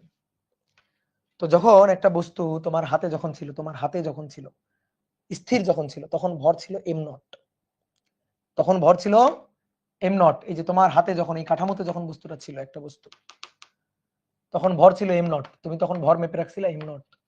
এবার ওই বস্তুটাকে একটা রকেটের মধ্যে উঠাই দিছো, গত ক্লাসে আমরা দেখছিলাম, একটা রকেটের মধ্যে তুমি উঠাই দিছো, রকেটের মধ্যে। এবার এই বস্তুটা রকেটে করে চলে যাচ্ছে। তো তুমি যখন ওই ভরটা পরিমাপ যখন তুমি করবা, তখন সেটা পরিমাপ করবা এম। আমরা এম আর এম নটের মধ্যে একটা সুন্দর সম্পর্ক পাইছিলাম, M equal to am not নিচে root over 1 minus V square by C square পাইছিলাম। ঠিক আছে, গতিশীল অবস্থায় ভর। আমরা চাই শক্তি, আমরা চাচ্ছি শক্তি। শক্তি কি? গতি শক্তি চাইতেছি, আমরা গতি শক্তি হিসাব করব, গতি শক্তি হিসাব করব। ভালো করে বুঝবা আমি কি ওয়ার্ড গুলা লিখতেছি, কেমনে কেমনে যাব। গতি শক্তি হিসাব করব আমরা। তো গতি শক্তি হিসাব কেমনে করে? গতি শক্তি হচ্ছে বল প্রয়োগে বস্তুর বস্তুর কৃত কাজ, কৃত কাজ গতিশক্তির পরিবর্তন। পড়ছি না আমরা ফার্স্ট ইয়ারে, পড়ছি না? কৃত কাজ গতিশক্তির পরিবর্তন। তাহলে ডেল ই কে, ডেল ই কে এটা হচ্ছে সামেশন অফ ওয়ার্ক বা কৃত কাজ। যদি ডিফারেন্সিয়াল ফরম্যাটে লিখি তাহলে ডি ই কে এটা equal to F D S cos theta. বুঝছো? F D S cos theta যদি ডিফারেন্সিয়াল ফরম্যাটে লিখি, গতিশক্তির ক্ষুদ্র পরিবর্তন, ক্ষুদ্র কৃত কাজ। এবার কাজ, আমি যদি গতিশক্তি বের করতে চাই, তাহলে কাজ বের করতে হবে, কাজ থেকে গতিশক্তি পাবো, কৃত কাজ বা গতিশক্তির পরিবর্তনই কৃত কাজ। এবার এই কৃত কাজ বের করতে গেলে বল লাগবে, তাহলে এখান থেকে আমরা পাচ্ছি বল। এই যে দেখো বল লাগবে, বল। বলের সূত্র কি? F equal to M A, তাই তো? F equal to M A সবসময় সত্যি সূত্র না। কেউ যদি তোমাকে জিজ্ঞেস করে এই নিউটনের গতির দ্বিতীয় সূত্র বলো, তুমি বললো F equal to M A, তাহলে সে বুঝবে তুমি এখনো ক্লাস 8-এ পড়ো বা ক্লাস 9-10-এ পড়ো। নিউটনের গতির দ্বিতীয় সূত্র বলো, এটা বললে F equal to M A বলবা না, তুমি বলবা নিউটনের গতির দ্বিতীয় সূত্র F equal to DDT of P, ভরবেগের পরিবর্তনের হারই প্রযুক্ত বল। F equal to M A তার একটা ফরম্যাট, তার একটা ফরম্যাট। তাহলে বল F equal to DDT of P, DDT of P. এই ডিডিটি অফ পি, পি হচ্ছে ভরবেগ, ভরবেগ। এটা তিনটা ফরম্যাট হয়, এর তিনটা ফরম্যাট হয়। যেমন মনে করো F equal to M A তার একটা ফরম্যাট আর কি। যেমন মনে করো তুমি বল প্রয়োগ করলা, বল প্রয়োগে 1, ধরো বল প্রয়োগে বস্তুর ভরের পরিবর্তন হলো না, বেগের পরিবর্তন হলো, তাহলে ভর ধ্রুবক, ভর বাইরে আসলো, তাহলে এফ ইকুয়াল টু এম চলে আসলো বাইরে। দেখো ডিভিডিটি, এই ডিভিডিটি মানে ত্বরণ, তখন আমরা F equal to M A পাই যদি ভর ধ্রুবক থাকে। তাহলে ভর ধ্রুবক থাকলে এই সূত্র, ভর ধ্রুবক থাকলে এই সূত্র। দেখো আরেকটা ফরম্যাট, ধরো বল প্রয়োগ হলো, বল প্রয়োগে ভরের পরিবর্তন হলো না, সরি বেগের পরিবর্তন হলো না, ভরের পরিবর্তন হলো। দেখো নিউটন সাহেব বলছে ভর বেগের পরিবর্তনের হার প্রযুক্ত বলের সমান। সেই ভর বেগ পি এম ভি, এম আর ভি দুটো রাশি, এম কনস্ট্যান্ট ভি পরিবর্তন হলে এটা, এবার ভি কনস্ট্যান্ট এম যদি পরিবর্তন হয় যে কনস্ট্যান্ট সে বাইরে আসবে, তাহলে এফ ইকুয়াল টু এবার ভি বাইরে আসবে। ওই যে রকেটের ক্ষেত্রে এই ঘটনাটা ঘটতো, ঠিক আছে, রকেটের ক্ষেত্রে এই ঘটনাটা ঘটতো আর কি। তাহলে ভি কনস্ট্যান্ট ডিএম ডিটি আর কি। তাহলে এইটা হচ্ছে কখন, যখন বেগ অপরিবর্তনশীল, বেগ ধ্রুবক থাকলে, বেগ ধ্রুবক থাকলে। এবার কথা হচ্ছে দুটোই যদি চলক থাকে, দুটোই পরিবর্তন, এম এরও পরিবর্তন ভি এরও পরিবর্তন, তখন বলের সূত্র, আসলে মূল সূত্র এটাই, তখন এম কে বাইরে রেখে ডিভি ডিটি, এম কে বাইরে রেখে ডিভি ডিটি আর ভি কে বাইরে রেখে ডি এম ডিটি, যখন দুইটাই পরিবর্তনশীল, যখন এম ও ভি উভয়ই চলক, উভয়ই যখন চলক, তখন সূত্র হবে এটা। এটা থেকে উপরে দুইটা যাওয়া যায় কেমনে, দেখো ডিভি ডিটি, তো ডিভি ডিটি ভি যদি কনস্ট্যান্ট থাকে, ভি কনস্ট্যান্ট এটা জিরো, তাহলে f equal to v dm dt. এটা যদি এম কনস্ট্যান্ট হয়, এটা জিরো, এম কনস্ট্যান্ট এটা জিরো, তখন f equal to m dv dt. এটা কি আমার কথা বোঝা গেছে? তাহলে এই হচ্ছে সূত্র। তাহলে আমাদের গতিশক্তি লাগবে, গতিশক্তির জন্য কাজ লাগবে, কাজের জন্য কাজ বের করার জন্য বল লাগবে, আর বলের সূত্র হচ্ছে এটা। এখান থেকে আমাদের শুরু করতে হবে, ঠিক আছে? তাহলে চলো তো দেখি। আচ্ছা, আমরা ক্লাসিক্যাল ফিজিক্সে গতিশক্তির সূত্র E K equal to half M V square, এটা আমরা কেমনে বের করতাম মনে পড়ে? এটা কেমনে বের করতাম, এটা যদি মনে পড়ে তাহলে তুমি এখন এটা পারবা। ধরো একটা স্থির বস্তু যার আদিবেগ u0, এই বস্তুর উপর বল প্রয়োগ হইল, বল প্রয়োগে বস্তু এখানে আসলো, কতটুকু বল প্রয়োগ হইলো, এফ বল প্রয়োগ হইলো, এফ বল প্রয়োগে বস্তুর এখান থেকে এই পর্যন্ত সরণ ঘটলো এস, বলের দিকে সরণ, বল যেদিকে সেদিকে ধরো সরণ ঘটছে, তাহলে মধ্যবর্তী কোণ ধরো 0 ডিগ্রি থেটা, মধ্যবর্তী কোণ থেটা ধরো 0 ডিগ্রি, বল প্রয়োগে বস্তু এখান থেকে এখানে আসছে, বল প্রয়োগে বস্তু ত্বরণ হয়, ত্বরণ হলে বেগের পরিবর্তন হয়, বেগের পরিবর্তন হয়ে শেষ বেগ হলো ভি। তাহলে আমরা গতিশক্তি হিসাব করতে চাই, ভাই গতিশক্তির পরিবর্তন কৃত কাজ, গতিশক্তির পরিবর্তন হচ্ছে কৃত কাজই গতিশক্তির পরিবর্তন। তাহলে ওই যে ডেল ই কে বা ডি ই কে, এটা হচ্ছে কৃত কাজ। তো কৃত কাজ কি, F DS cos 0 degree, F DS cos 0 degree, ঠিক আছে? এবার আসো ডিই কে আমি ইন্টিগ্রেশন করব, ইন্টিগ্রেশন করলে তো আমি টোটাল গতিশক্তি পাবো, তাহলে ডিই কে ধরো আদিতে বেগ ছিল 0, তাহলে গতিশক্তি 0, বেগ 0 মানে গতিশক্তি 0, টি সময় পর বেগ ভি, তাহলে গতিশক্তি ই কে, এই যে ই কে সমান সমান এফ ডিএস, একে ইন্টিগ্রেশন করবে, ইন্টিগ্রেশন এফ ইকুয়াল টু কি এম এ আর এ মানে ডিভি ডিটি, ঠিক আছে, এ মানে ডিভি ডিটি, বা এভাবেও লিখতে পারি যে f equal to DDT of p, ওই একই কথা, ডিডিটি অফ পি, আর পি মানে কি এম ভি, ঠিক আছে? তাহলে এভাবে আমরা লিখতে পারি যে এম এ মানে ডিভি ডিটি আর এটা ডিএস cos 01, এবার ডিএস ডিটি মানে ভি। দেখো এটাকে ডিই কে যদি ইন্টিগ্রেট করি, তাহলে ই কে ডিএক্স কে ইন্টিগ্রেট করলে কত হয় এক্স, ডিএক্স কে ইন্টিগ্রেট করলে এক্স, তাহলে ডিই কে ইন্টিগ্রেট করলে ই কে গতিশক্তি ই কে, যার lower limit 0, upper limit E কে, এম ধ্রুবক চলে আসলো বাইরে, ভালো কথা, ডিএস ডিটি ভালো করে খেয়াল করো, ডিএস ডিটি মানে ভি ডিভি, বেগের সাপেক্ষে ইন্টিগ্রেশন, বেগের লিমিট ছিল 0, বেগের লিমিট ভি, তাহলে আমরা যদি ইন্টিগ্রেশন করি, এখানে করলে ই কে মাইনাস 0, এই যে ই কে মাইনাস 0 এম, আর ভি ডিভি একে ইন্টিগ্রেশন করলে ভি স্কয়ার বাই 2, যার lower limit 0, upper limit V. দেখো তো গতিশক্তি কি পাইলাম, E K equal to half M V square. Same ভাবে সেম হিসাব করব, এইখানেও সেম হিসাব নিকাশটা করব। তাহলে চলো তো দেখি সেম হিসাব নিকাশটা করি। আসো, একটা বস্তু আছে, এই বস্তুটা স্থির অবস্থায় আছে, এই যে এস কাঠামোতে ছিল বস্তুটা স্থির অবস্থায় যখন ছিল তখন তার কোনো বেগ ছিল না, বেগ যখন ছিল না তখন এই বস্তুটার ভর ছিল m equal to m not, ভর m নট, নিশ্চল ভর, ঠিক আছে? তুমি তখন এই যে নিশ্চল অবস্থায় ভর মাপতেছিলা, যখন স্থির ছিল তুমি তখন এই কাঠামোতে ভর মাপছিলা, এইবার এই বস্তুটাকে দুম করে একটা ধাক্কা দিছো আর কি, মানে এরকম ধাক্কা মানে ঠেলেই নিয়ে গেছো আর কি, বল দিয়ে ঠেলে নিয়ে গেছো। এই দেখো এইভাবে কিন্তু বল প্রয়োগ হয় না, বল প্রয়োগ করে হাত সরাই নিলাম, এই যে বল প্রয়োগ করে হাত সরাই নিলাম, এরকম এটা কিন্তু বল হয় না। যতক্ষণ ধরে বস্তুর স্মরণ হবে ততক্ষণ বল থাকতে হবে আর কি, যতক্ষণ ধরে স্মরণ হবে ততক্ষণ বল থাকতে হবে। তাহলে মনে করো এই বস্তুটাকে আমি জোরে ধাক্কা দিয়ে ঠেলে নিয়ে যাচ্ছি, তো ধাক্কা দিয়ে ঠেলে নিয়ে যাচ্ছে, এই যে বস্তুর বেগ বেগ হয়ে যাচ্ছে, যে বেগ বোঝানোর জন্য একটু এরকম দিচ্ছি আর কি, এরকম দাগ দিচ্ছি যে বেগ হচ্ছে আর কি, বেগ নিয়ে ছুটে যাচ্ছে বস্তুটা। তাহলে এবার অনেক বেশি বেগ হয়ে গেছে এই বস্তুটার বেগ অনেক, ঠিক আছে, বেগ হয়ে গেছে ভি। এখন এই বেগটা আলোর বেগের কাছাকাছি বেগ, তাহলে তো ভর আর এম নট নাই, এত বল প্রয়োগ করছি, ভর আর এম নট নাই, ভর হয়ে গেছে এখন গতিশীল ভর হয়ে গেছে এম। তাহলে m equal to M naught, যখন ভি ইকুয়াল টু ভি, বেগ যখন ভি ইকুয়াল টু ভি, তখন ভর এম ইকুয়াল টু আর এম নট নেই, তখন ভর এম ইকুয়াল টু এম হয়ে গেছে, বুঝতে পারছো, এম ইকুয়াল টু এম, ওই যে ভর পরিবর্তন হয়ে গেছে। তাই আমি বল প্রয়োগ করছি, বল প্রয়োগে বস্তু এখান থেকে এখানে সরছে, ধরো বলের দিকে স্মরণ করছে, বলের দিকে স্মরণ করছে, এইটা হচ্ছে টোটাল স্মরণ, বস্তুর টোটাল স্মরণ। তো বল প্রয়োগ হচ্ছে এফ, এফ বল যেদিকে প্রয়োগ করছি সেদিকেই স্মরণ করছে, মধ্যবর্তী কোণ থিটা হচ্ছে 0 ডিগ্রি। এইবার এখান থেকে খুবই ক্ষুদ্র একটা স্মরণ নিলাম, খুবই ক্ষুদ্র একটা ডিএস স্মরণ। এবার আমরা এখান থেকে গতিশক্তিটা বের করতে চাই, যে এই বস্তু কত গতিশক্তি অর্জন করলো এটা আমরা বের করতে চাই। আগে তার গতিশক্তি কত ছিল, বেগ 0 ছিল, এখানে গতিশক্তি 0 ছিল, তাহলে এই পয়েন্টে গতিশক্তি, এখানে গতিশক্তি 0 ছিল, এই পয়েন্টে গতিশক্তি ই কে ছিল 0, ই কে ছিল 0, আর এই পয়েন্টে আসার পরে তার গতিশক্তি ই কে, এটাই তো আমরা বের করতে চাই, ঠিক আছে। এই বস্তুর উপর বল প্রয়োগ করছি, বল এফ।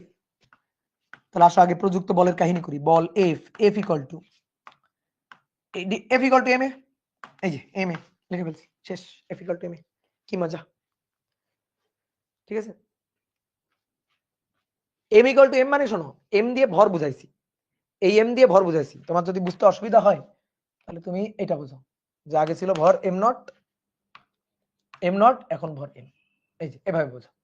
আমি আগে এম দিয়ে ভর বুঝাচ্ছিলাম, যে ভর দেখো চেঞ্জ হয়ে গেছে, যখন বেগ আলোর বেগের কাছাকাছি বেগ, তাহলে ভর আর এম নট নেই, ভর হয়ে গেছে এম, এই যে বেগ ভি থেকে 0 থেকে ভি আর কি, f equal to M a, সুন্দর না? কখনোই সুন্দর না, পচা জিনিস।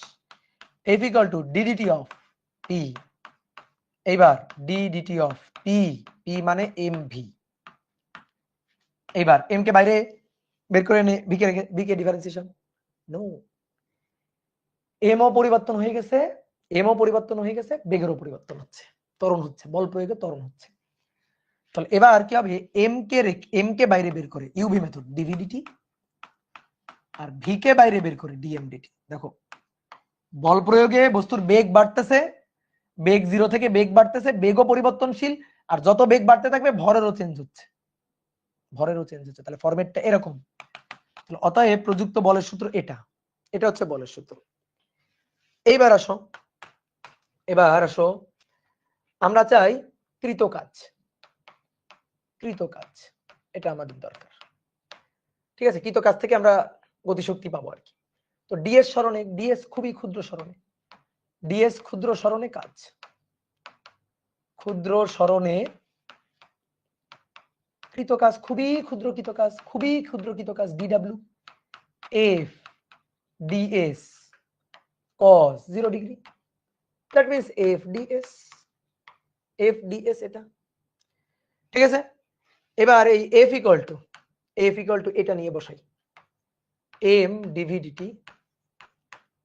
ডিভিডিটি প্লাস ভি ডিএমডিটি ইন্টু ভাই ডিএস।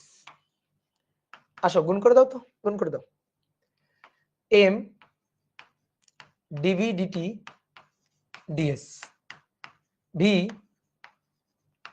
ডিএমডিটি ডিএস। এবার একটু খুব ভালো করে মনোযোগ দিয়ে শোনো, ডিএস বাই ডিটি, এটা ডিএস বাই ডিটি, বলো এটা কি, ডিএস ডিটি এটা কি, ভি, তাহলে এম ভি দেখো ডিএস বাই ডিটি মানে ভি, তাহলে এম ভি ডিভি পড়ে থাকলো, m V dv, okay good. আবারও ডিএসডিটি ভি একটা আছে, ডিএসডিটি আর একটা ভি, তাহলে ভি স্কয়ার ডিএম পড়ে থাকলো, এই এটা পড়ে থাকলো, বোঝা গেছে। এটা হচ্ছে ডিডব্লিউ, তো থাকুক ডিডব্লিউ ইকুয়াল টু এটা আমরা পাইছি, এটা থাকুক। এইবার তোমার আরেকটা জিনিস একটু দেখাই, সেটা হচ্ছে আমরা তো ওই যে ভরের সূত্র জানতাম না, যে এই যে ভর এম ভি বেগে, যখন ভি বেগ আসলো এখানে, যখন ভি বেগ অর্জন করলো টি সময় পরে, সেই এম হচ্ছে ভরের আপেক্ষিকতা সূত্র অনুযায়ী m not root over 1 minus V square by C square. এবার একটা কাজ করি, আমরা এটাকে একটু বর্গ করি, বর্গ করলে m square 1 minus V square by C square, বর্গ করে একেবারে কোণাকুণি গুণ করে দিচ্ছি। এম স্কয়ার এটাকে বর্গ করে এর সাথে গুণ করে দিলাম, equal to M nought square, তাহলে বর্গ করে পাই, বর্গ করে এক লাইন গ্যাপ দিয়ে কোণাকুণি গুণ করে দিলাম। তাহলে এবার আসো এম স্কয়ার সি স্কয়ার, এই যে নিচে C square minus V square equal to M nought square. এবার M nought square C square এখানে গুণ হবে, তাহলে M square C square minus M square V square equal to M nought square C square. বুঝছো? এবার টি এর সাপেক্ষে differentiate করো তো এই লাইনটারে, এই লাইনটাকে টি এর সাপেক্ষে ডিফারেন্সিয়েট করো। তাহলে আসো টি এর সাপেক্ষে যদি ডিফারেন্সিয়েট করি, টি এর সাপেক্ষে বাই সি স্কয়ার ধ্রুবক যাবে বাইরে, এম কিন্তু পরিবর্তন হচ্ছে, তাহলে 2m শেষ না, 2m dm dt,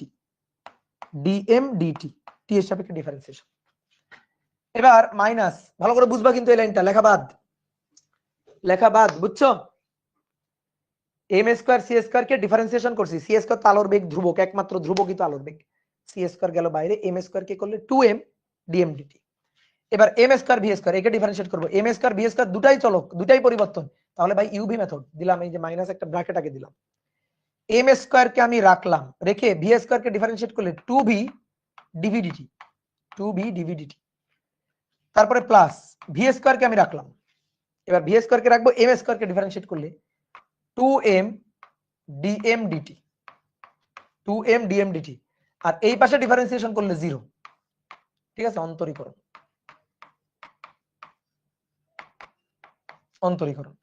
M nought square C square, M nought ধ্রুবক সি স্কয়ার ধ্রুবক, এম নট ধ্রুবক সি স্কয়ার ধ্রুবক, তাকে যদি ডিফারেন্সিয়েট করি কত হবে? 0 হবে, তাকে 0 হবে। এইবার দেখো ডিটি ডিটি ডিটি গুণ করে দাও উভয় পক্ষে, ডিটি বাদ উভয় পক্ষে ডিটি গুণ করে দিলে, তাহলে থাকে কি?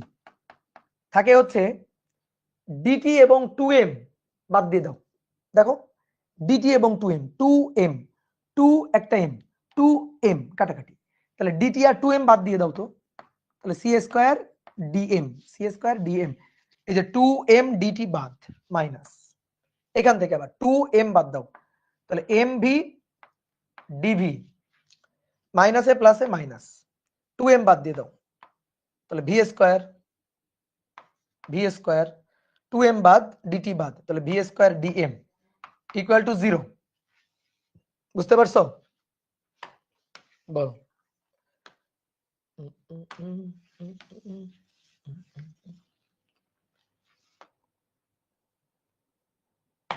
এবার একটু দেখো তো এই লাইনটা, একটু খুব সুন্দর করে মনোযোগ দিয়ে দেখো, অতএব সি স্কয়ার ডিএম এটা সমান সমান সি স্কয়ার ডিএম, এটা সমান সমান এই দুইটাকে ওই পাশে নিয়ে যাব, তাহলে এম ভি ডিভি ওই পাশে, V square DM, V square কি রে, এখানে কি ভূতে ধরছে নাকি, কি ব্যাপার? ভি স্কয়ার কি,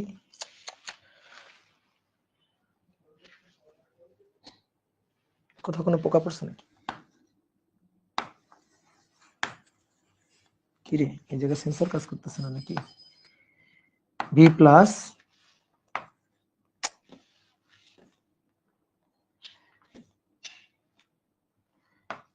M V dv plus v square dm, হ্যাঁ এবার হয়েছে, তাও সমস্যা।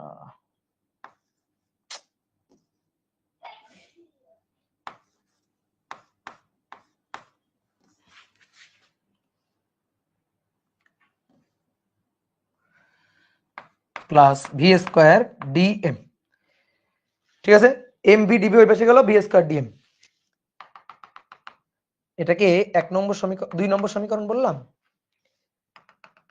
আর এইটাকে 1 নম্বর সমীকরণ বললাম। এই যে ডিডব্লিউ সমান সমান, অতএব ডিডব্লিউ সমান সমান কি, বুঝতে পারছো? ক্লিয়ার? বুঝতে পারছো? ওকে, এখন আসো বোর্ডে দেখো। এখন আমরা গতিশক্তি চাই, গতিশক্তি চাই, ঠিক আছে? গতিশক্তি চাই আমরা। তাহলে কাজ শক্তি উপপাদ্য থেকে, কাজ শক্তি উপপাদ্য থেকে কৃত কাজ গতিশক্তির পরিবর্তন, এই যে গতিশক্তির পরিবর্তন খুবই ক্ষুদ্র গতিশক্তির পরিবর্তন, খুবই ক্ষুদ্র কৃত কাজ ডিডব্লিউ। তাহলে ডি ই কে এটার সমান সমান ডিডব্লিউ। দেখো ডিডব্লিউ ভালো করে দেখো, ডিডব্লিউ মানে M V DV V square DM, বসাই M V DV V square DM. তাকাও এম ভি ডিভি, দেখছো কত সুন্দর জিনিস, M V DV V square DM মানে সি স্কয়ার ডিএম, দেখছো? সি স্কয়ার ডিএম বসাও। তাহলে ডি ই কে এটা সমান সমান সি স্কয়ার ডিএম। আমাদের ই কে দরকার, সরি ই কে দরকার, এটা ডি ই কে। তাহলে ডি ই কে থেকে কিভাবে ই কে পাবো, গতিশক্তি পাবো, কাইনেটিক এনার্জি কিভাবে পাবো বলো? কি করলে পাবো? ইয়েস, ইন্টিগ্রেশন করলে। ইন্টিগ্রেশন ডি ই কে ইন্টিগ্রেশন সি স্কয়ার ডিএম। সবাই একটু সুন্দর করে বোর্ডে তাকাও, দেখো ভালো করে বুঝবা। ডি ই কে, তাহলে আমার গতিশক্তির লিমিট লাগবে।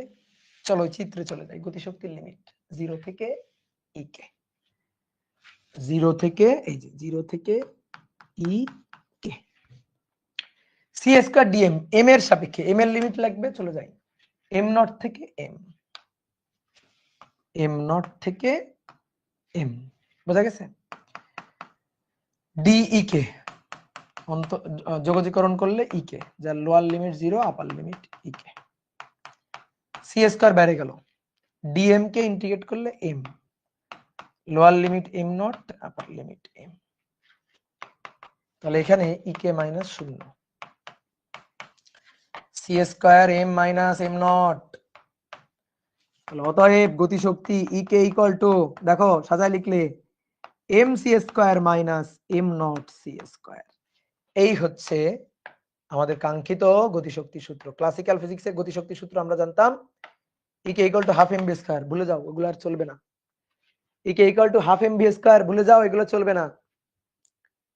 ই কে equal to M C square minus am not C square, am not C square, বুঝছো?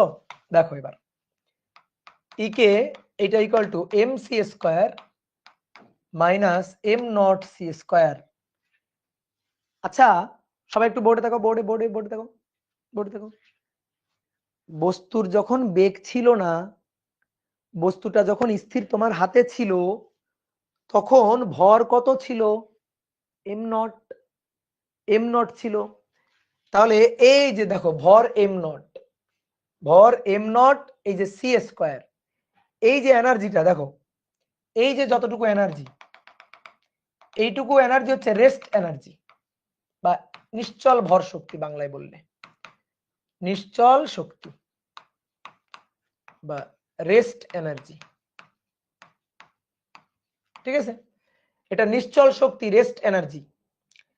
তাহলে ই কে ইকুয়াল টু গতিশক্তি equal to M C square minus am not C square, নিশ্চল বা স্থিতি শক্তি, স্থির অবস্থার শক্তি আর কি। তাহলে স্থির অবস্থার শক্তি হচ্ছে এটা, স্থির অবস্থার কোনো বেগ নাই, কোনো গতিশক্তি নাই, তখন শক্তি এটা। এটা হচ্ছে স্থির অবস্থার শক্তি, ব্যাপারটাকে এভাবে চিন্তা করো, স্থিতি শক্তি, স্থির অবস্থার শক্তি বা স্থিতি শক্তি। এইটারে এই পাশে নিয়ে আসো, গতিশক্তির সাথে ওই একটু যোগ হয়ে যাক, এটাকে এই পাশে নিয়ে আসো, ই কে প্লাস এটাকে এই পাশে নিয়ে আসো, m not C square equal to M C square. Am not C square স্থিতি অবস্থার শক্তি, এটাকে আমরা বলি ই নট দিয়ে প্রকাশ করি। তাহলে ইকে প্লাস এটা হচ্ছে ই নট স্থির অবস্থার শক্তি ইকুয়াল টু এমসি স্কয়ার। ভালো করে খেয়াল করো, গতিশক্তি প্লাস স্থির অবস্থার শক্তি, গতিশক্তি প্লাস স্থিতির শক্তি, মোট শক্তি, টোটাল এনার্জি। তাহলে অতএব total energy e equal to M C square. দাও একটা তালি দাও, একটা হাতে তালি দাও। E equal to M C square, এই সেই বিখ্যাত সূত্র। দাও এবার দুইটা নোবেল প্রাইজ পাঠিয়ে দাও, দুইটা নোবেল পাঠিয়ে দাও আমার জন্য। ভাই প্রুফটা কি লাগবে? কোনো প্রুফই তো লাগে না, ঠিক আছে?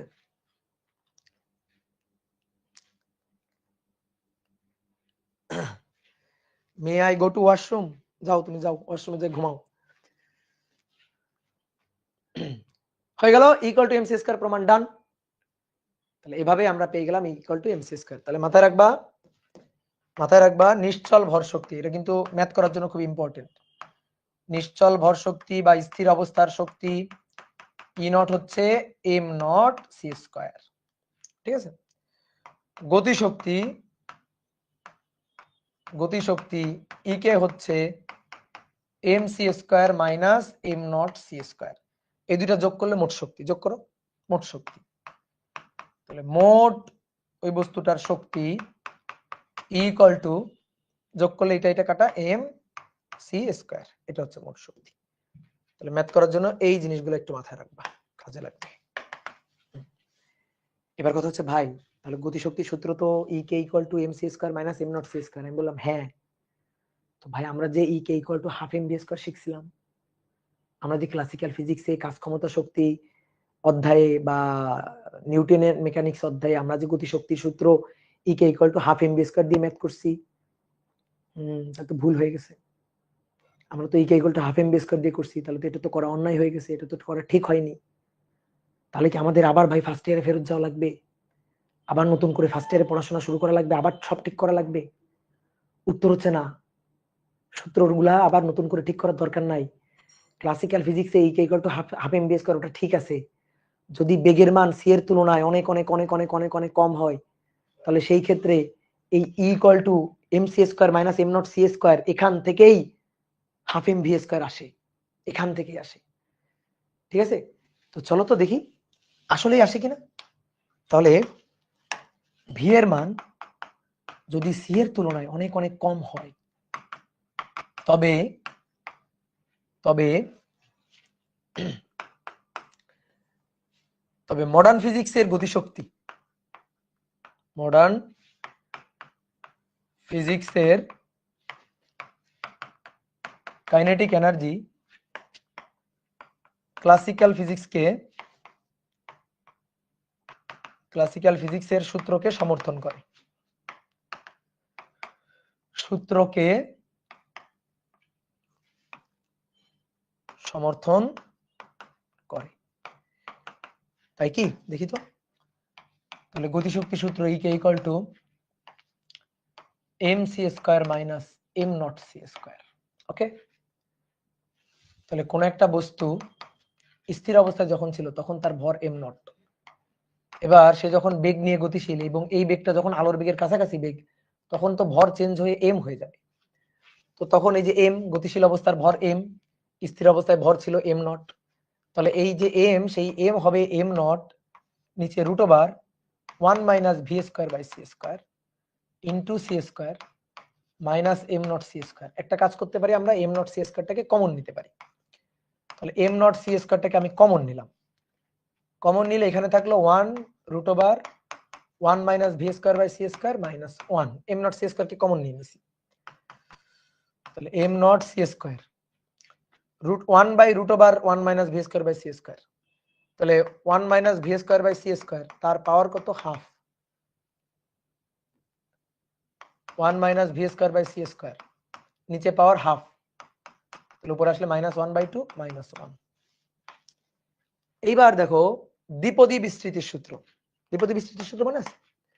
আচ্ছা মনে না থাকলে সমস্যা নেই, আসো মনে করে 1 plus x to the power n, 1 plus n x plus n n minus 1 factorial two x square plus dot dot dot dot dot dot.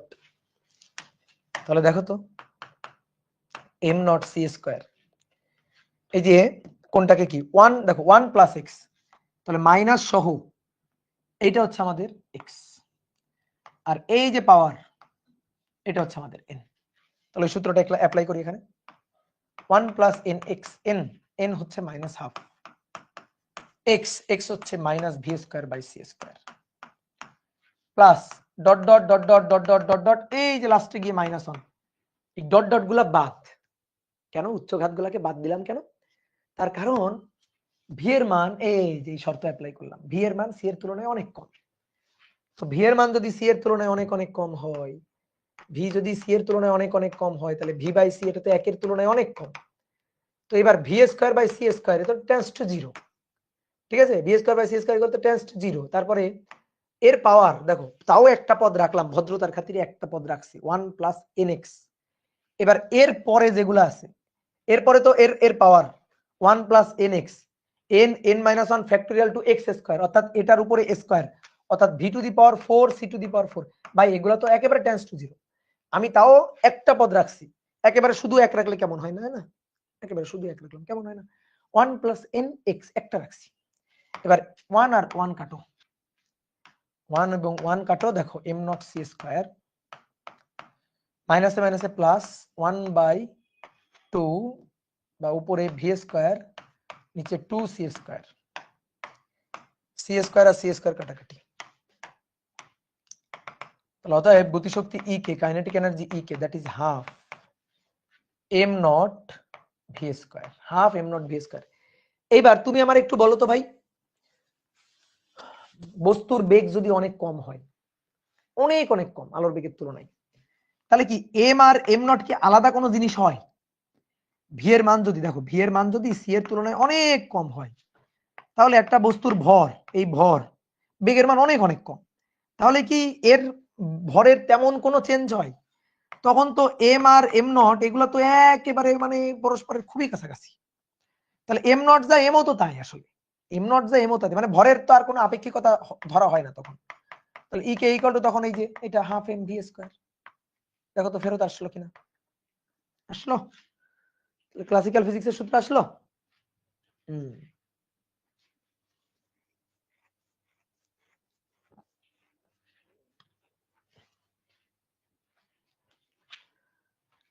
তাহলে আমরা নতুন করে আবার সবকিছু ঠিকঠাক করবো, নো নিড, কোনো দরকার নেই, ঠিক আছে।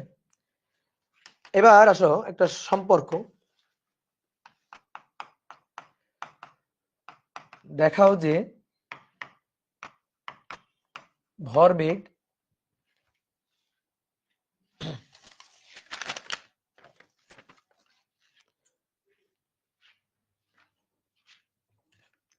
দেখাও যে ভরবেগ শক্তি, ভরবেগ ও শক্তির সম্পর্ক। দেখো শক্তি বলতে মোট শক্তি বুঝবো, শক্তির সম্পর্ক দেখাও যে এটা, যে equal to root over P square C square plus am not square C to the power 4, ঠিক আছে, E equal to root over P square C square plus am not square C to the power 4। এটা দেখাইতে হবে।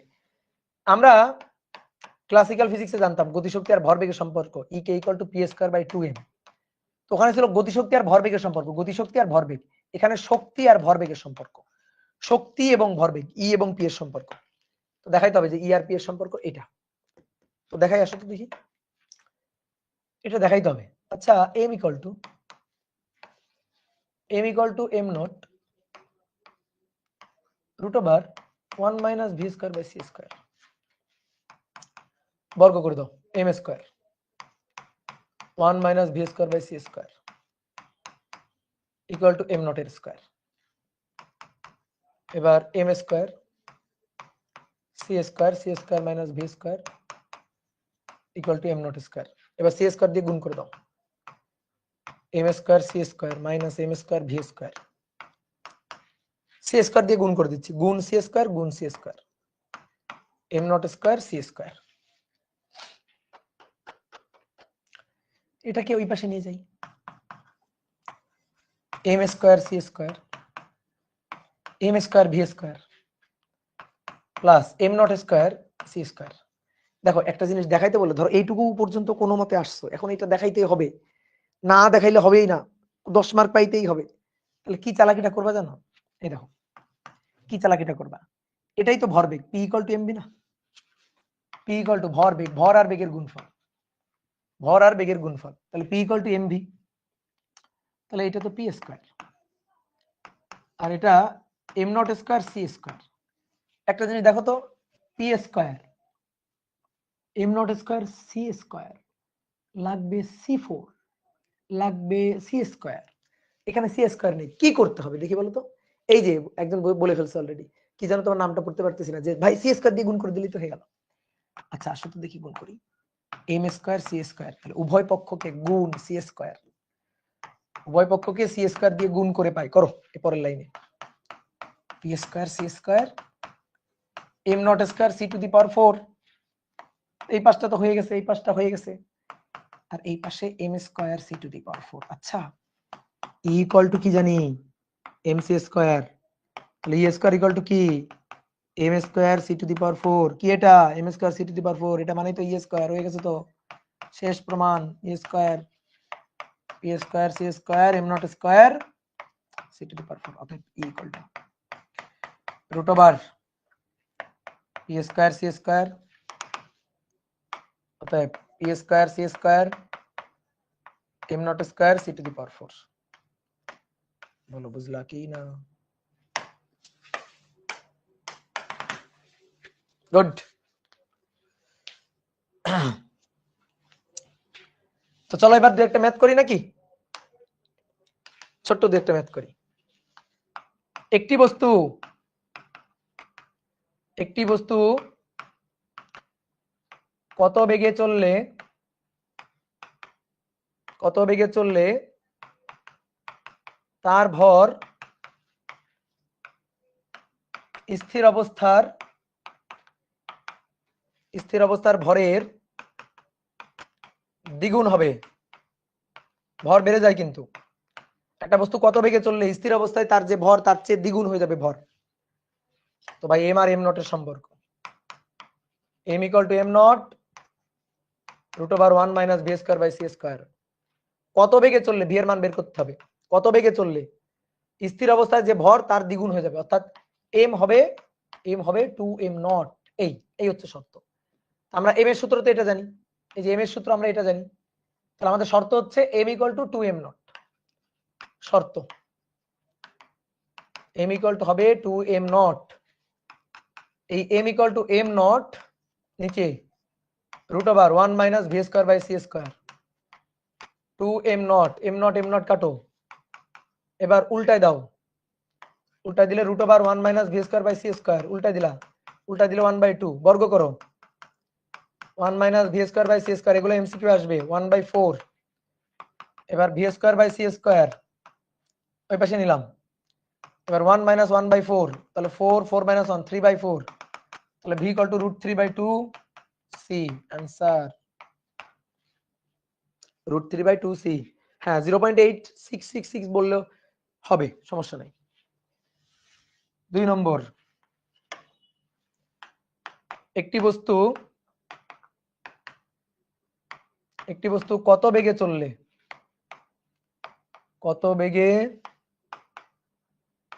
চললে এর শক্তি নিশ্চল ভর শক্তির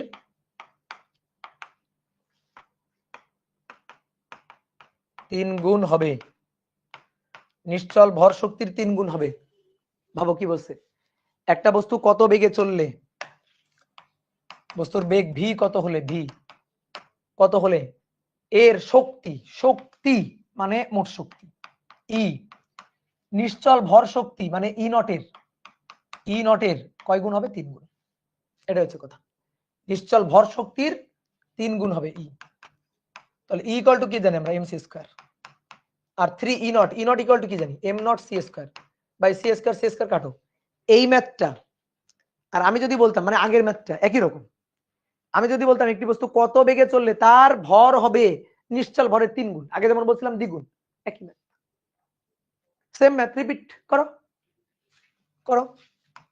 তাহলে m = m0 √1 minus V square by C square equal to 3 m naught কাটো। এবার এটাকে বর্গ করে 1 minus V square by C square বর্গ করে উল্টা দিলাম একবারে, 3 × 9। তাহলে ভাই v square by C square 1 মাইনাস 1/9 নিচে 9, 9 বিয়োগ 1 8। তাহলে অর্থাৎ v equal to 2√2/3 c. Answer done, বা 0.94 সি। ওকে, সমস্যা নাই, হবে। 3 নম্বর বলা হচ্ছে একটি বস্তু কত বেগে চললে এর গতিশক্তি নিশ্চল ভর শক্তির দ্বিগুণ হবে। গতিশক্তি নিশ্চল ভর শক্তির দ্বিগুণ হবে। ভালো করে বুঝবা কি বলছে, গতিশক্তি কাইনেটিক এনার্জি ই কেটা, নিশ্চল ভর শক্তি ই নট তার দ্বিগুণ হবে। এবার ই কে মানে কি, ই কে মানে তো m c square minus am not c square equal to 2 e naught মানে এম নট সি স্কোয়ার। এবার এই এম নট সি স্কোয়ারটাকে ওই পাশে পাঠাই দাও, তাহলে এম সি স্কোয়ার এটাকে ওই পাশে পাঠাই দিলে 3 এম নট সি স্কোয়ার আর সি স্কোয়ার কাটাকাটি, সেম আগের ম্যাথটাই, সেম আগের ম্যাথ। দেখো এম হবে এম নটের 3 গুণ, এই যে দেখো এম হবে এম নটের 3 গুণ, সেম আগের ম্যাথ। বুঝতে পারছো? M equal to √1 minus V square by C square 3 m naught আর এম নট কাটাকাটি। তাহলে এখান থেকে অতএব ভি 2√2/3 সি বের করে নিবা, পারবে না? এগুলা কিন্তু এমসিকিউ টাইপ কোশ্চেন, ছোট ছোট এমসিকিউ টাইপ কোশ্চেন হচ্ছে এগুলা।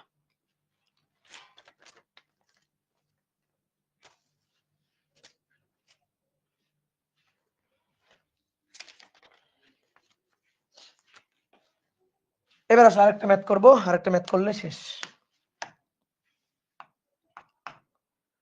বলা হচ্ছে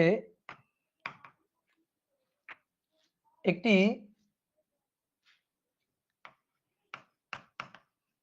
ঘনাকার বস্তুর দৈর্ঘ্য, প্রস্থ ও উচ্চতা যথাক্রমে 12 মিটার, 8 মিটার, 4 মিটার এবং ভর 1800 কেজি।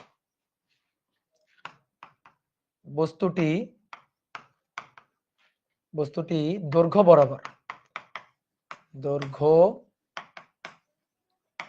বরাবর 0.6 সি বেগে গতিশীল হলে এর ঘনত্ব কত হবে? দেখো দৈর্ঘ্য, ভর, সময় এই তিনটা ধ্রুবক জিনিসই আপেক্ষিক হয়ে গেছে, যেটা আমরা ক্লাসিক্যাল ফিজিক্সে ধ্রুবক জেনে আসতাম। তাহলে ঘনত্ব আর কি, তো ঘনত্ব তো আপেক্ষিক। যেখানে ভর আপেক্ষিক, দৈর্ঘ্য, প্রস্থ, উচ্চতা আপেক্ষিক, তার মানে আয়তন আপেক্ষিক। তো একক আয়তনের ভরকে তো ঘনত্ব বলে। ঘনত্ব হচ্ছে m/v। তো যেখানে m আর v দুটোই আপেক্ষিক, তো ঘনত্ব তো আপেক্ষিক হবে। তাহলে এখানে হিসাব নিকাশ করে আমাদের বের করতে হবে। তো চলো, এই যে মনে করো তুমি পৃথিবীতে আছো দাঁড়ানো, এখানে পৃথিবীতে স্থির দাঁড়ানো আছো। ধরো একটা রকেট, ওই রকেটটা হচ্ছে একটা ঘনবস্তু আর কি। এই রকেটটাই হচ্ছে একটা ঘনবস্তু,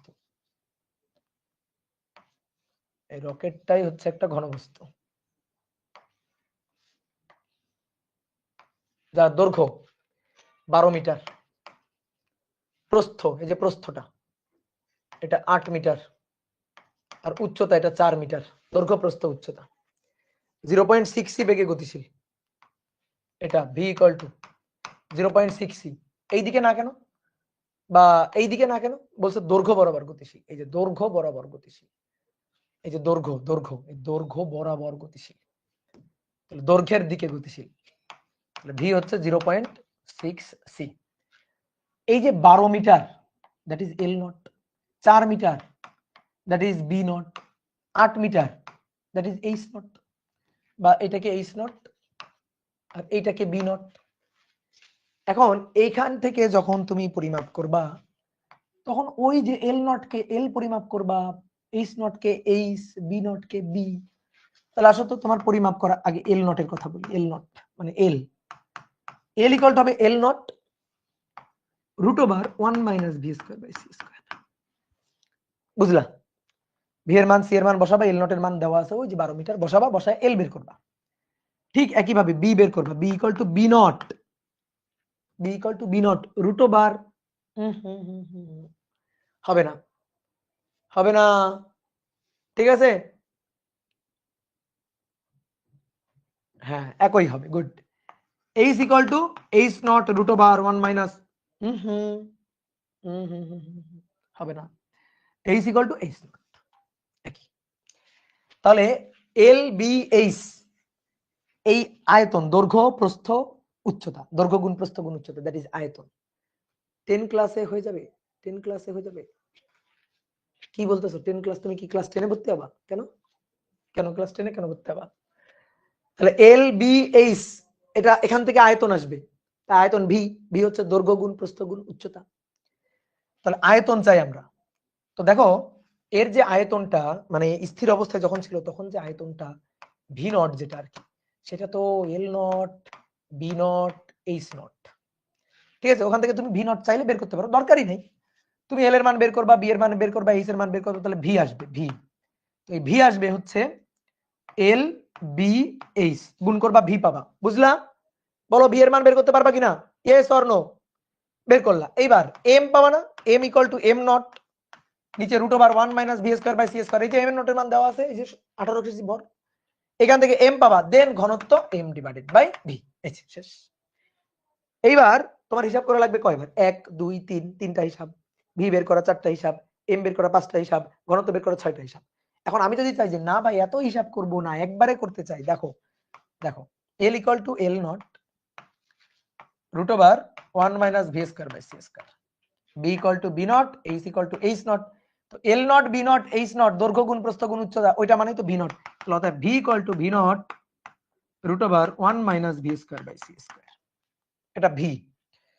আর ঘনত্ব ঘনত্ব ঘনত্ব চাই, তাহলে m equal to am not root over 1 minus V square by C square. দেখো এটা ভরের আপেক্ষিকতার সূত্র, এটা আয়তনের আপেক্ষিকতার সূত্র। এখন নতুন করে তুমি ঘনত্বের আপেক্ষিকতার সূত্র বানাও, তাহলে ঘনত্ব রো, ঘনত্ব রো, তাহলে এই রো ইকুয়াল টু কত হবে?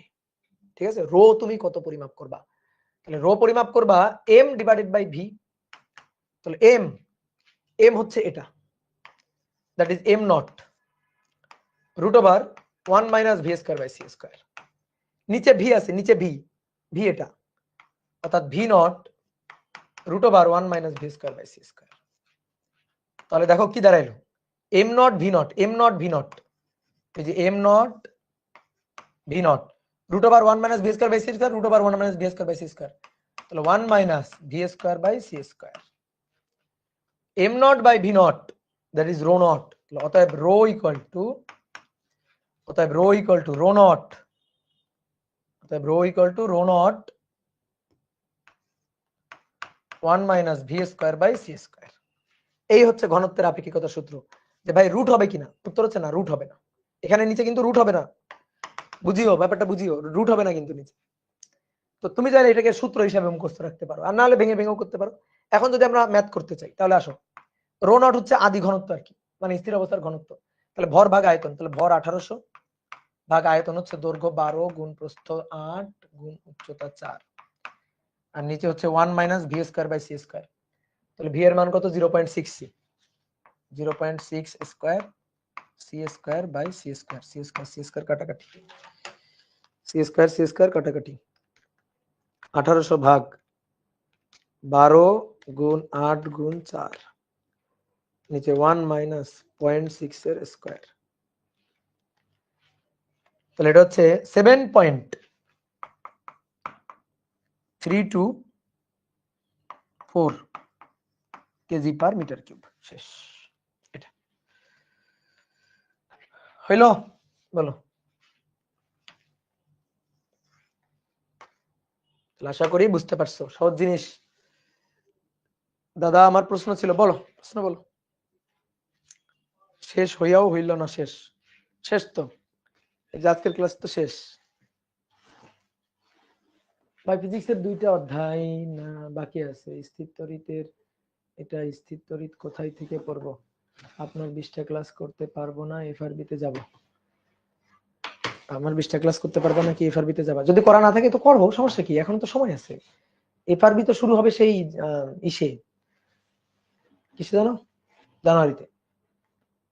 B equal to B naught বুঝি নাই, কেন বুঝবা না? তুমি বলো, দৈর্ঘ্য বরাবর গতিশীল, প্রস্থ বরাবর কি গতিশীল? প্রস্থ বরাবর কি গতিশীল? উচ্চতা বরাবর কি গতিশীল? এইচ বরাবর কি গতিশীল? দৈর্ঘ্য বরাবর গতিশীল। যে বরাবর গতিশীল সেই বরাবর দৈর্ঘ্যের চেঞ্জ হবে, আপেক্ষিকতা সেই বরাবর। মেহেদী হাসান হৃদয়, বুঝছো? একজন ক্লাস সংখ্যা জিজ্ঞেস করতে করতে মরে যাচ্ছে, মরে যাক, মরে যাক, বাঁচতে হবে না। দাদা আমার প্রশ্ন ছিল, দাদা আমার প্রশ্ন ছিল, দাদা আমার প্রশ্ন ছিল। কি প্রশ্ন রে ভাই, কি প্রশ্ন ছিল তোমার?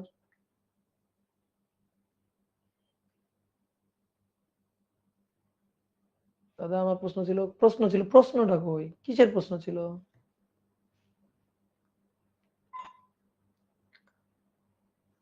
প্রশ্নটাই প্রশ্ন, আচ্ছা পাগল। একই কেন হলো? আমি ম্যাথটা ভালো করে বুঝি নাই। কেন বুঝবা না? আবার ম্যাথটা দেখো, ভালো করে দেখো। যে বরাবর গতিশীল, দেখো ভালো করে প্রশ্ন পড়ো। বস্তুটি দৈর্ঘ্য বরাবর এত বেগে গতিশীল, বস্তুটি তার দৈর্ঘ্য বরাবর গতিশীল। যে বরাবর গতিশীল সেই বরাবর দৈর্ঘ্যের আপেক্ষিকতা হবে, বাকিগুলো চেঞ্জ হবে। আমরা যখন ওই যে লরেন্স রূপান্তর পড়ছিলাম, y equal to y nought কেন লিখছিলাম? কেন z equal to z dash লিখছিলাম? বলো কেন লিখছিলাম? যে কারণে লিখছিলাম সেই কারণে h চেঞ্জ হয়নি, b চেঞ্জ হয়নি। বলো বুঝছো কিনা?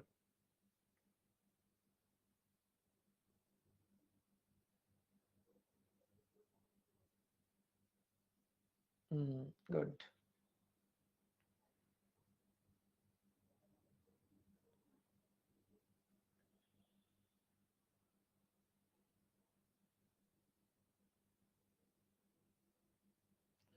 আরিফুল ইসলাম কি বলছে, 10টা ক্লাসে হয়ে যাবে নাকি অপারেটটা করব? অপার কি তোমার ই লাগে, ছোট ভাই লাগে, নাকি অপারেটটা করব? অপার কি তোমার ছোট ভাই লাগে, আগে সেটা বলো। বুঝছো, একটা থাপ্পড় দিয়া একেবারে 32টা দাঁত ফেলে দিব। নাকি অপারেটটা করব? অপার তোমার ছোট ভাই লাগে, সেটা বলো, তোমার প্রশ্নের উত্তর দিব।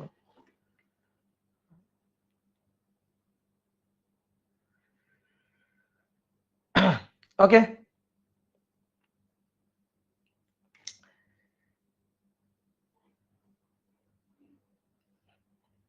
বলো আগে সরি বলো, কেন বললো এটা বলো, সরি বলো আগে, সরি বলবা তারপরে তোমার কথার উত্তর দিব। সরি ছাড়া কোনো কথার উত্তর দিব না, আগে বলো সরি। হ্যাঁ হ্যাঁ ঠিক আছে, 10টা ক্লাসেই হয়ে যাবে আশা করা যায়। আজকে 6 নম্বর ক্লাস হলো না, আর 4টা ক্লাসে হয়ে যাবে। হ্যাঁ, এই অধ্যায় শেষ হয়ে যাবে 10টা ক্লাস। ওকে ঠিক আছে, ভালো থাকো, টাটা।